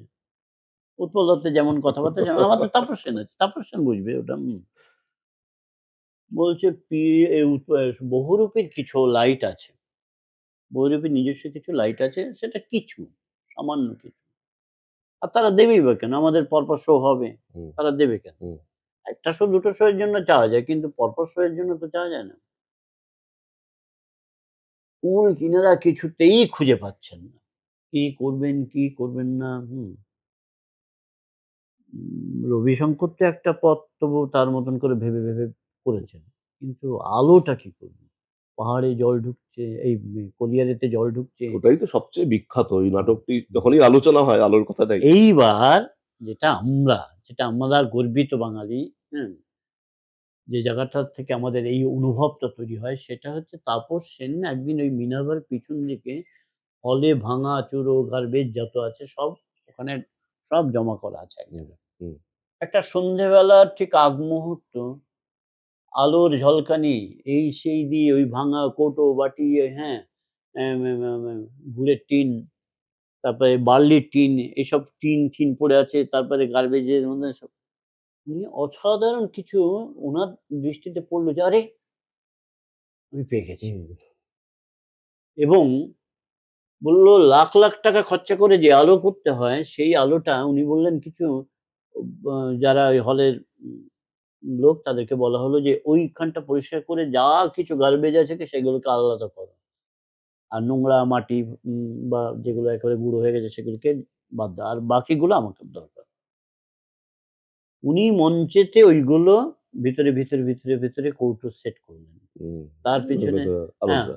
৩০ ওয়ার্ডের, ৪০ ওয়ার্ডের, ১০ ওয়ার্ডের এরকম বিভিন্ন জাস্ট লাইট যেগুলো ঘরোয়া লাইট, হুম, হ্যাঁ? হুম, এইগুলোকে জ্বালিয়ে দিলেন এবং আরো কিছু কৌটো জোগাড় করলেন। জোগাড় করে সেগুলোকে দিয়ে তার একদিকে রং করে, হ্যাঁ? করে এবং সামনে জলের একটা প্লাস্টিক দিয়ে একটা হুম, জলের হুম। একটা ফ্লেভার তৈরি করে একটা ইতিহাস হয়ে রয়েছে। ইতিহাস। এই যে ইতিহাসটার জন্য আমাদের তো লাখ কোটি টাকা খরচা করতে হয়নি। কিন্তু যেটা খরচা সেটাই। করতে হয়েছে সেটা হচ্ছে এই মগজটা। হ্যাঁ? হুম, এই মগজটা দিয়েই সেই জায়গাটায় আমাদের পৌঁছে দেয়। আমাদের ঐতিহ্যই তো ওই জায়গাটুকুতে। মগজে। মগজে বাঙালির হ্যাঁ, ঐতিহ্য মগজে। হুম। এই ঠিক, ঠিক। আমাদের বাংলা থিয়েটার তো ওইখানটাতেই অন্যদের থেকে আলাদা, তাহলে অন্যদের থেকে বহু তাহলে এখন কি এখানে কিছু ঘাটতি পড়ছে? ওই যে বললাম আমার অফিসের সেই ওই কলিগ, হ্যাঁ? সেই কলিগ উম তার ঘুষ খাওয়াটাই তার মগজের মধ্যে যখন আ খুলে যায়, তখন তখন তার আর সে ট্যাক্সি ছাড়া চলতে পারে না। হ্যাঁ? তখন সে হুম, বাজারের সেরা মাস্টার ছাড়া চলতে পারে না। কোথাও বেড়াতে গেলে 5 স্টার ছাড়া তার চলে না।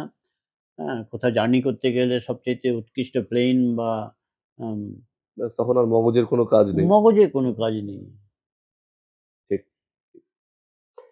মৃণালদা এমন একজন মানুষ মানে কথা যদি বলতে থাকি চলবে, হুম। চলবে। মানে এতভাবে সমৃদ্ধ করে যাবেন তার জীবনের অভিজ্ঞতা দিয়ে শেষ করতে ইচ্ছেও করে না। কিন্তু আম আস্তে জিনিসটাকে একটু কনসাইজ করতে হবে।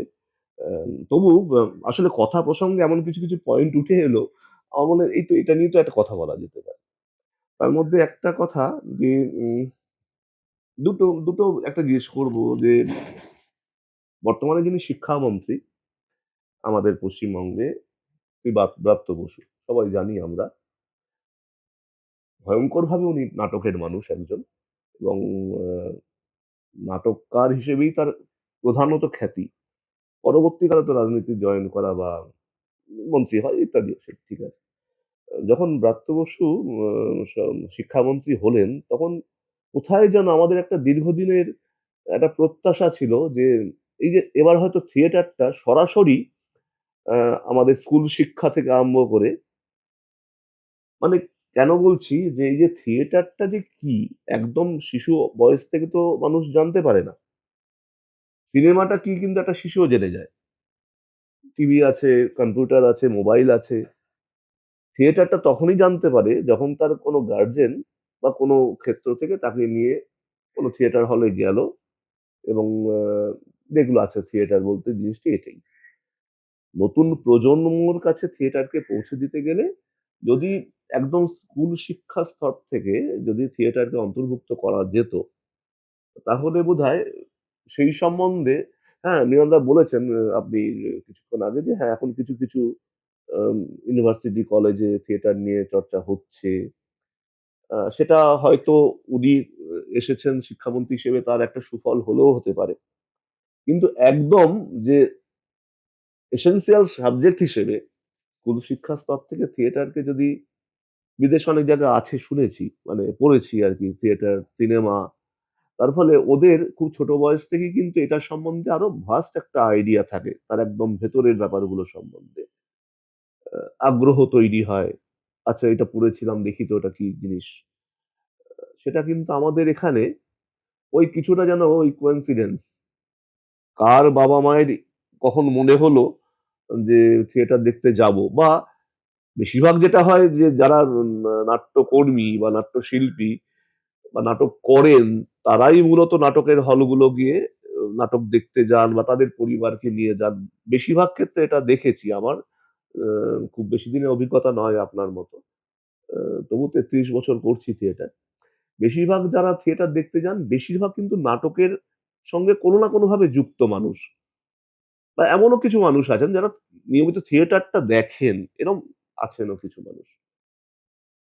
থিয়েটারটাকে আরো বেশি মানুষের মধ্যে ছড়িয়ে দিতে গেলে, যে শিশু বয়স থেকে এটা সম্বন্ধে একটা ধারণা ভালোমতো তৈরি করার জন্য আ সাবজেক্ট হিসেবে সেটি থাকলে বোধহয় আরো বেশি ভালো হতো। এরকম একটা আশা তৈরি হয়েছিল। কিন্তু সেটা সেভাবে কিন্তু পূরণ হয়নি। এই সম্বন্ধে আপনার মানে এটা কি? মানে মতামত কি আরকি? না, আমি ধরে নিলাম আমাদের যিনি শিক্ষামন্ত্রী, হ্যাঁ। শিক্ষামন্ত্রী প্রাপ্ত বসুন, আপনি যে আশাগুলো করেছেন, সব আশাগুলোই আপনার অনেকটা মিটিয়ে পেরেছেন। অন্তত আপনার আশা অনুযায়ী প্রাপ্ত বসু বা আমাদের পশ্চিমবঙ্গ সরকার শিল্প সংস্কৃতি দপ্তর আপনার আশাটা প্রায় ৮০-৯০ ভাগ মিটিয়েছেন। কিভাবে? না, আমি বলছি, হ্যাঁ, আপনি ধরে নিন, বেশ। বোঝার সাথে ধরে নিন। আচ্ছা, আচ্ছা। তাহলে থিয়েটারটা করতে গেলে আপনার যা চাহিদা সেটা আপনি পেয়ে গেলেন বা আপনার আশাটা পূর্ণ হলো অনেকটা। কিন্তু তারপরে কি আর কোনো চাহিদা তৈরি হয় না? তারপর কি আর কোনো কিছু উম উম ফলে চাহিদা একটা সারা জীবন থাকবেই। একটা চাকরির ক্ষেত্রেও তো তৈরি হতো। থিয়েটার যদি অ্যাজ এ সাবজেক্ট স্কুল লেভেলে থাকতো, তাহলে একজন টিচার লাগতো তার জন্য। একটা চাকরির ক্ষেত্রেও তো তৈরি হতো। হ্যাঁ, সেটাই তো বলছি। অর্থাৎ মনে করুন চাকরির ক্ষেত্রে তৈরি হলো। তাতেই কি নাটকের চাহিদা মিটে যেত? বা নাটকের আর কোনো চাহিদা তৈরি হতো না? তা নয়। তা তা কখনোই হুম, না। হতেও পারে না, হুম, হওয়া হুম, হুম। উচিতও না। ফলে এটা তো থিয়েটার যারা আমরা করতে আসছি সর্বদাই জেনে এসেছি যে আমাদের চাহিদা,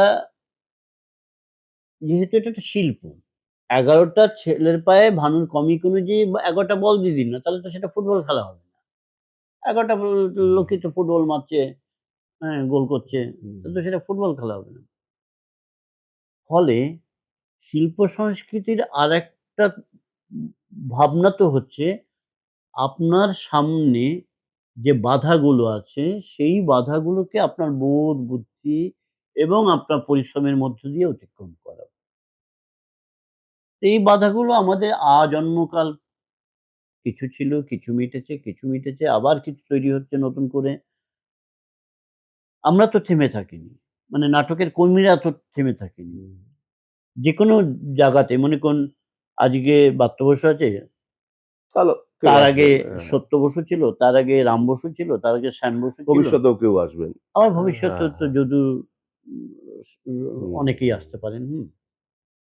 কিন্তু না, না, এই আশাটা শিল্পীর চাহিদা কিন্তু কখনো মেটে মেটে না। না, মেটে না। তার কারণটা হচ্ছে যে সে তো প্রতিনিয়তই সমাজটাকে আ দেখছে। হুম। একটা শিল্পী তো সবাই, আমরা সবাই একটা অর্থে শিল্পী। যার জন্য দেখবেন এই যে দেখাটা, এই দেখাটা উম মনে করুন আমরা তো এরকম বলি আরকি যে, "করে দেখ, খেয়ে দেখ, ঘুমিয়ে দেখ, পড়ে দেখ, নাটক করে দেখ, হ্যাঁ? যেয়ে দেখ।" অর্থাৎ অনেক ক্রিয়ার পিছনেই আমরা একটা করে দেখা শব্দটা যোগ করে দিই। নতুন প্রজন্মের কাছে হুম, থিয়েটারটাকে আরো বেশি করে পৌঁছে দিতে গেলে হুম। তাহলে কি করা উচিত? নতুন প্রজন্মের আমরা আপনারা যারা আছেন, একটা এজে পৌঁছেছেন। থিয়েটার তখন যে নাটক সম্বন্ধে যখন আপনি শুরু করেছেন, হয়তো আজ থেকে আরো ৪০-৫০ বছর আগে, তখন কিন্তু নাটকটা একটা খুব মানে বড় মাধ্যম ছিল, অথবা এত কিছু অপশন আসেনি মানুষের হাতে। সেটা আপনি টিভি বলুন, কম্পিউটার বলুন, মোবাইল বলুন, সমস্ত কিছু। তখন নাটকটা করতে চেয়েছেন, কোনো না কোনোভাবে যুক্ত হয়েছেন, তারপর আস্তে, আস্তে বড় জায়গায়, ছোট জায়গায় যেখানে এগিয়েছেন। নাটক বলে একটা তখন পাড়ায়, পাড়ায় প্রচুর নাটক হতো। পাড়ার নাটক হতো, অফিস ক্লাবে নাটক হতো, বিভিন্ন রকম নাটকের যে কালচারগুলো, অফিস ক্লাবে প্রায় এখন নাটক হয়ই না। পাড়ার নাটক তো প্রায় মানে দেখা যায় না বললেই চলে। তাহলে একটা নতুন প্রজন্ম যে এই যে আমার সাথে যে ছেলেগুলো আছে, ছেলেমেয়েগুলো বা আরো ছোট যারা, নাটকটা কি বা নাটকটা যে ভালো লাগতে পারে আমার, সেটা জন্য তাকে তো আগে নাটকটা দেখতে হবে বা জানতে হবে। তাদের কাছে পৌঁছে দিতে গেলে তাহলে কি করা উচিত? কি পদ্ধতি নেওয়া উচিত? নাহলে তো একটা শিল্প বাঁচবে না। আস্তে, আস্তে আমরা যখন চলে যাব, আমরাও যারা নাটককে নিয়ে থেকেছি, তাহলে কি নাটকের ব্যাপারটা কি করে চলবে কি করে? নতুন প্রজন্ম এগিয়ে না এলে? আপনার এই প্রশ্নটা আমার খুব ভালো লাগছে। ভালো লাগছে তার কারণ হচ্ছে যে আমি এই প্রশ্নের সূত্র ধরে অনুনাটকে চলে যেতে পারব। হ্যাঁ? হ্যাঁ, ওইজন্যই আমার একটা আলাদা ভালো লাগা তৈরি হচ্ছে এই প্রশ্নটার পেছনে। সেটা হচ্ছে আমি আমার কথায় বলার চেষ্টা করছি। কিন্তু কথাটা বলার আগে একটু চট্টোপাধ্যায়ের কথাটা আরেকবার বলি। উনি তো কবি ছিলেন, তারপরে পূর্ণাঙ্গ নাটক লিখেছেন, তারপরে একাঙ্ক নাটক লিখেছেন, তারপরে অনুনাটক লিখেছেন। এই যে বিভিন্ন সময় বিভিন্ন রকমভাবে নিজেকে সরিয়ে নিয়ে গেছেন। উনাকে একদিন একজন সাংবাদিক প্রশ্ন করেছিলেন যে, "আপনি কবি থেকে আজকে অনুনাটকে চলে এলেন। হুম, মাঝখানে পূর্ণাঙ্গ নাটক, হুম, একাঙ্ক নাটক, হুম, তারপর হুম, অনুনাটকে" তখন উনি এক কথায় বলেছিলেন যে, "কবিতা লেখাটাও যা, নাটক লেখাটাও তাই। হুম, অনুনাটক লেখাটাও তাই। শুধু নিজস্ব কিছু ভাষা পাল্টে একটা কবিতার নিজস্ব একটা ভাষা আছে, পূর্ণাঙ্গ নাটকের নিজস্ব একটা ভাষা আছে, একাঙ্ক নাটকেরও একটা নিজস্ব ভাষা আছে, অনুনাটকেরও নিজস্ব ভাষা আছে।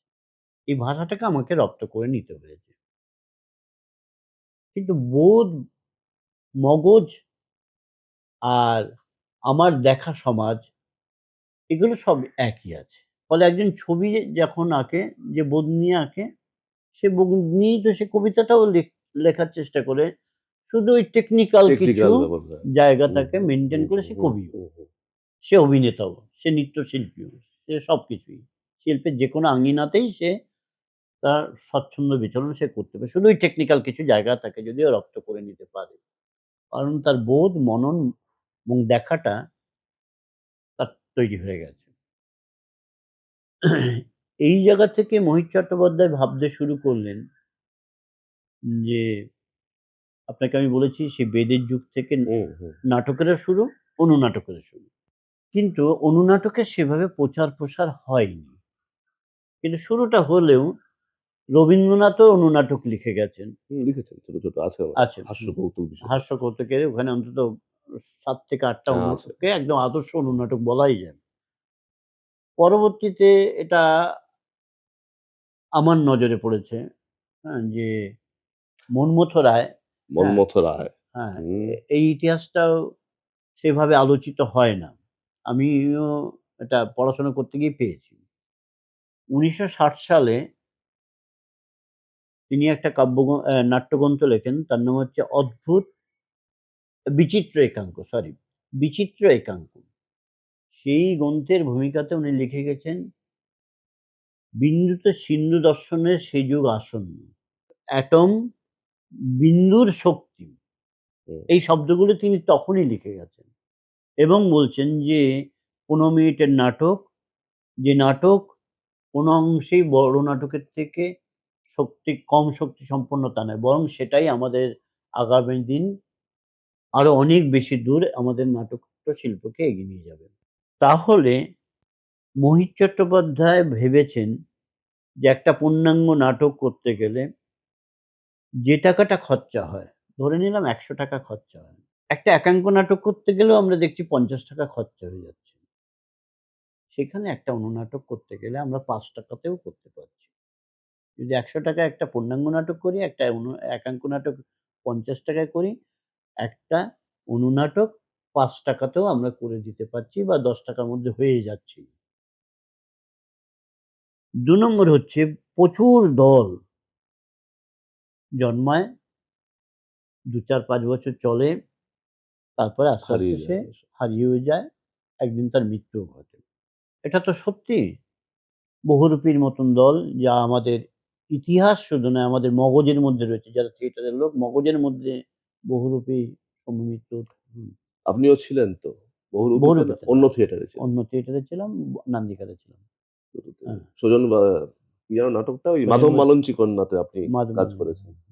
তাহলে আপনি যে প্রশ্নটা করলেন, নাট্যশিল্পের মতন একটা প্রাচীন শিল্প মোহিত চট্টোপাধ্যায়ের মনে হয়েছে অর্থ এবং লোকবল।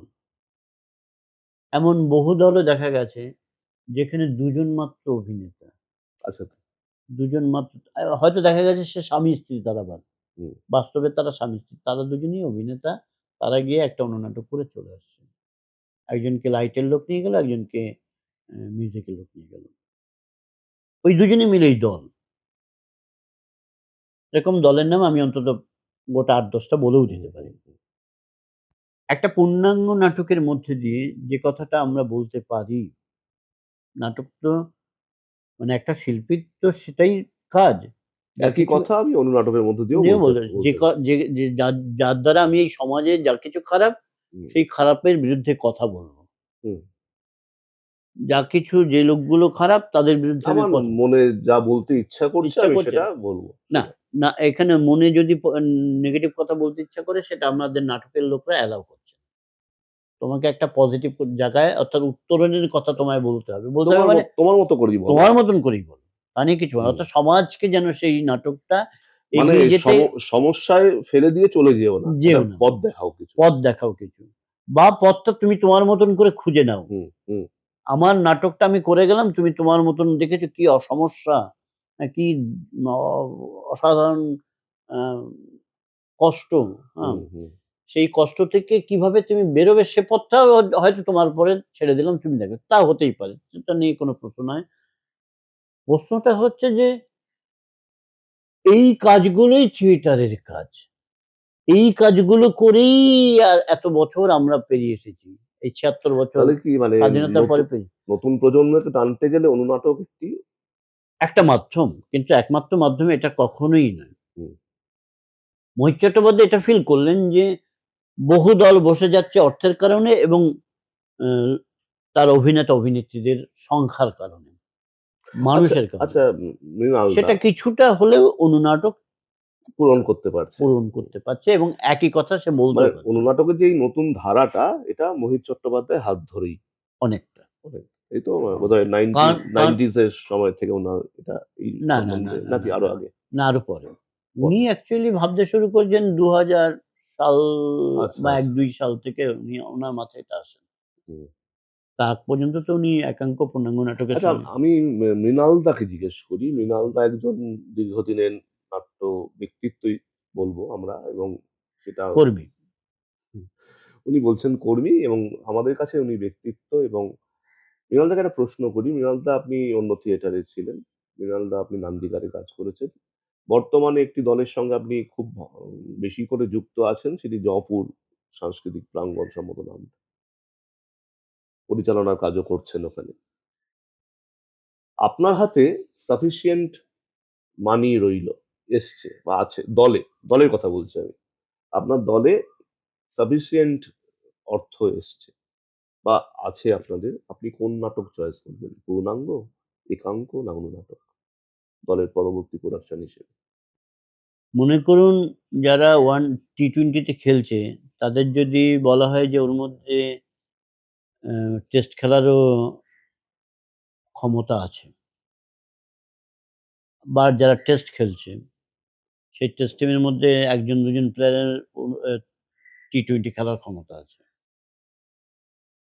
তখন আমাদের ভারতীয় বোর্ড তাকে ২ জায়গাতেই খেলার সুযোগ দিচ্ছে। যেমন মনে করুন একটা উদাহরণ দিই, বল করে জোরে কি নাম যেন?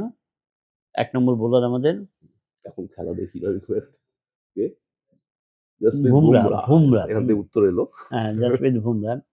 সে ওয়ানডেতেও আছে, উম টি আ সবকটা টি-20 তেও আছে, সবকটা স্তরে সবকটাতে আছে। ৩ হ্যাঁ। টে হুম, মাধ্যমেই সে আছে। একমাত্র হুম। প্লেয়ার। আচ্ছা। হ্যাঁ, একমাত্র প্লেয়ার সে আছে। তার সেই ক্ষমতা আছে। এবার প্রশ্নটা হচ্ছে সেখানে তো তার ওইটা করে তার উপার্জন হচ্ছে।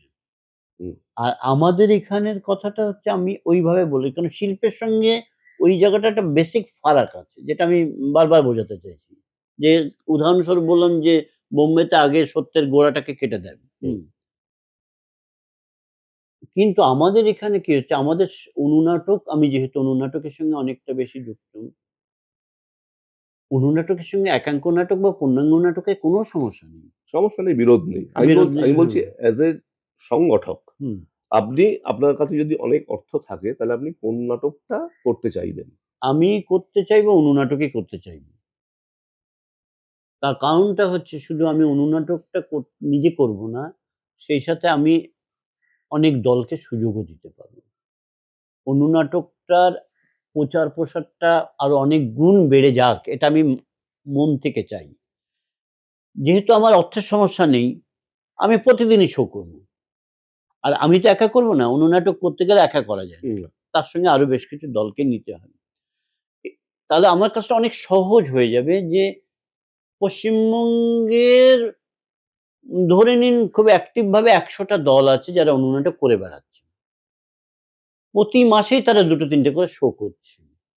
যদি ২ টো ৩ টে করে শো করার সুযোগ তৈরি হয় তাদের সামনে, তার মানে অনুনাটকের প্রচারটা আরো ভয়ংকরভাবে বেড়ে যাবে। এমন নয় তো যে অনুনাটক গরিব নাট্য দলের একটা বেঁচে থাকার ওয়ে জাস্ট, এটা তো নয় তো? এটা যদি হয়,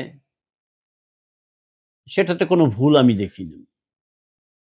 কারণ ভাবনাটা তো ঐখান থেকেই এসেছে। আমার কাছে টাকাও নেই, আমার কাছে লোকবলও নেই। অথচ আমার থিয়েটারটা আমি করতে করতে চাই। চাই, আন্তরিকভাবে করতে হুম, চাই। হুম। তাহলে আমি গরিব হয়েও আমি তো থিয়েটারটা করতে পারছি না। হুম।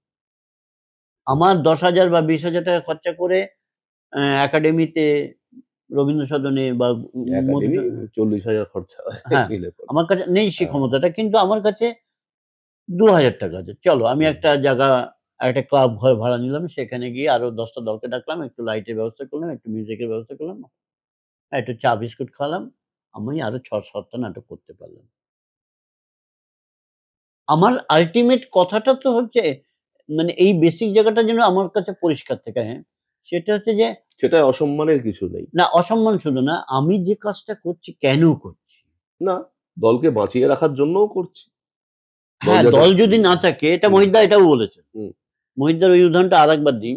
সেটা হচ্ছে যে, নাটক লিখলে তার কোনো মূল্য নেই। যতক্ষণ না হচ্ছে। যতক্ষণ না, কারণ নাটকের প্রাণ পায় হচ্ছে মঞ্চে গিয়ে। নাটকের পাঠক সে অর্থে এইজন্য তো খুব বেশি, নাটককে দৃশ্যকাব্য বলে। হ্যাঁ, দেশকাম্য। আর তার জন্যই অ্যা আপনি কাজটা করছেন আরকি। হ্যাঁ। যাই হোক, তা উম একটা পূর্ণাঙ্গ নাটক যে কারণে সে করে, সেই তো একটা বোধ, সেই একটা সত্যের সন্ধানের জন্যই তো করে। সেই সত্যের সন্ধানটা তো অনুনাটকও করছে। আমি সহজভাবে করছি। যার জন্য একসময় এসেছিল আলোও দরকার নেই। দিনের আলোয় আমি রাস্তায়, রাস্তায় নাটক করব। অসুবিধা নেই কোনো। সেটা তো আরো বেশি। বাদল সরকার তো আরো বেশি খোলা জায়গায় নিয়ে একদম, আসতে একদম, পেরেছেন। একদম, অনেকটাই একদম। সাকসেস তিনি। হুম। হুম। অনুনাটক তখনও ছিল, রবীন্দ্রনাথেরও পেয়েছি, মনমোহন রায় পেয়েছি। এখন মোহিত চট্টোপাধ্যায়ের হাত ধরে তার একটা আ পরিকাঠামো তৈরি হয়েছে, একটা ব্যাকরণ তৈরি হয়েছে। এবং আমি বলব যোগ্য উত্তরসূরি মোহিত চট্টোপাধ্যায় যদি কেউ থাকেন অনুনাটক লেখায়, তিনি মৃণাল দা। মৃণাল দা দারুণ, দারুণ কিছু অনুনাটক লিখছেন। একটি অনুনাটক তো আমরাও অভিনয় করি বর্ণব দৃশ্যকাব্য নাট্য দলে। খুড়ো, বনফুলের গল্প অবলম্বনে মৃণাল দার নাট্যরূপ। মৃণাল দাকে অনেক, অনেক, অনেক ধন্যবাদ আজকে আড্ডাবাজি উইথ সম্রাটে সময় দেওয়ার জন্য, এবং খুব ভরসা পেলাম এই শেষ দিকের একটি কথা শুনে যে মৃণাল দা যে দলের সঙ্গে যুক্ত, তারা যদি প্রচুর অর্থও তাদের থাকে, তারা কিন্তু অনুনাটককেই বাছবেন তাদের প্রকাশ মাধ্যম হিসেবে মূলত। অন্য নাটক করবেন না তা নয়। মৃণালদার অনুনাটক বিকাশ পরিষদ আরো দীর্ঘদিন ধরে দারুণভাবে কাজ করুক। সারা পশ্চিমবঙ্গ বাংলার অনুনাটক যে আন্দোলন ওনারা শুরু করেছেন, সেটাকে ছড়িয়ে দেওয়ার জন্য মৃণালদাকে শ্রদ্ধা এবং ধন্যবাদ জানিয়ে ছোট করব না।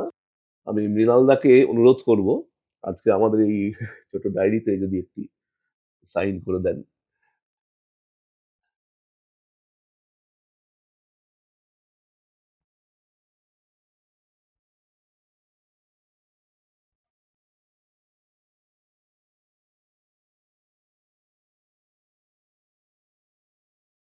ধন্যবাদ মৃণালদা।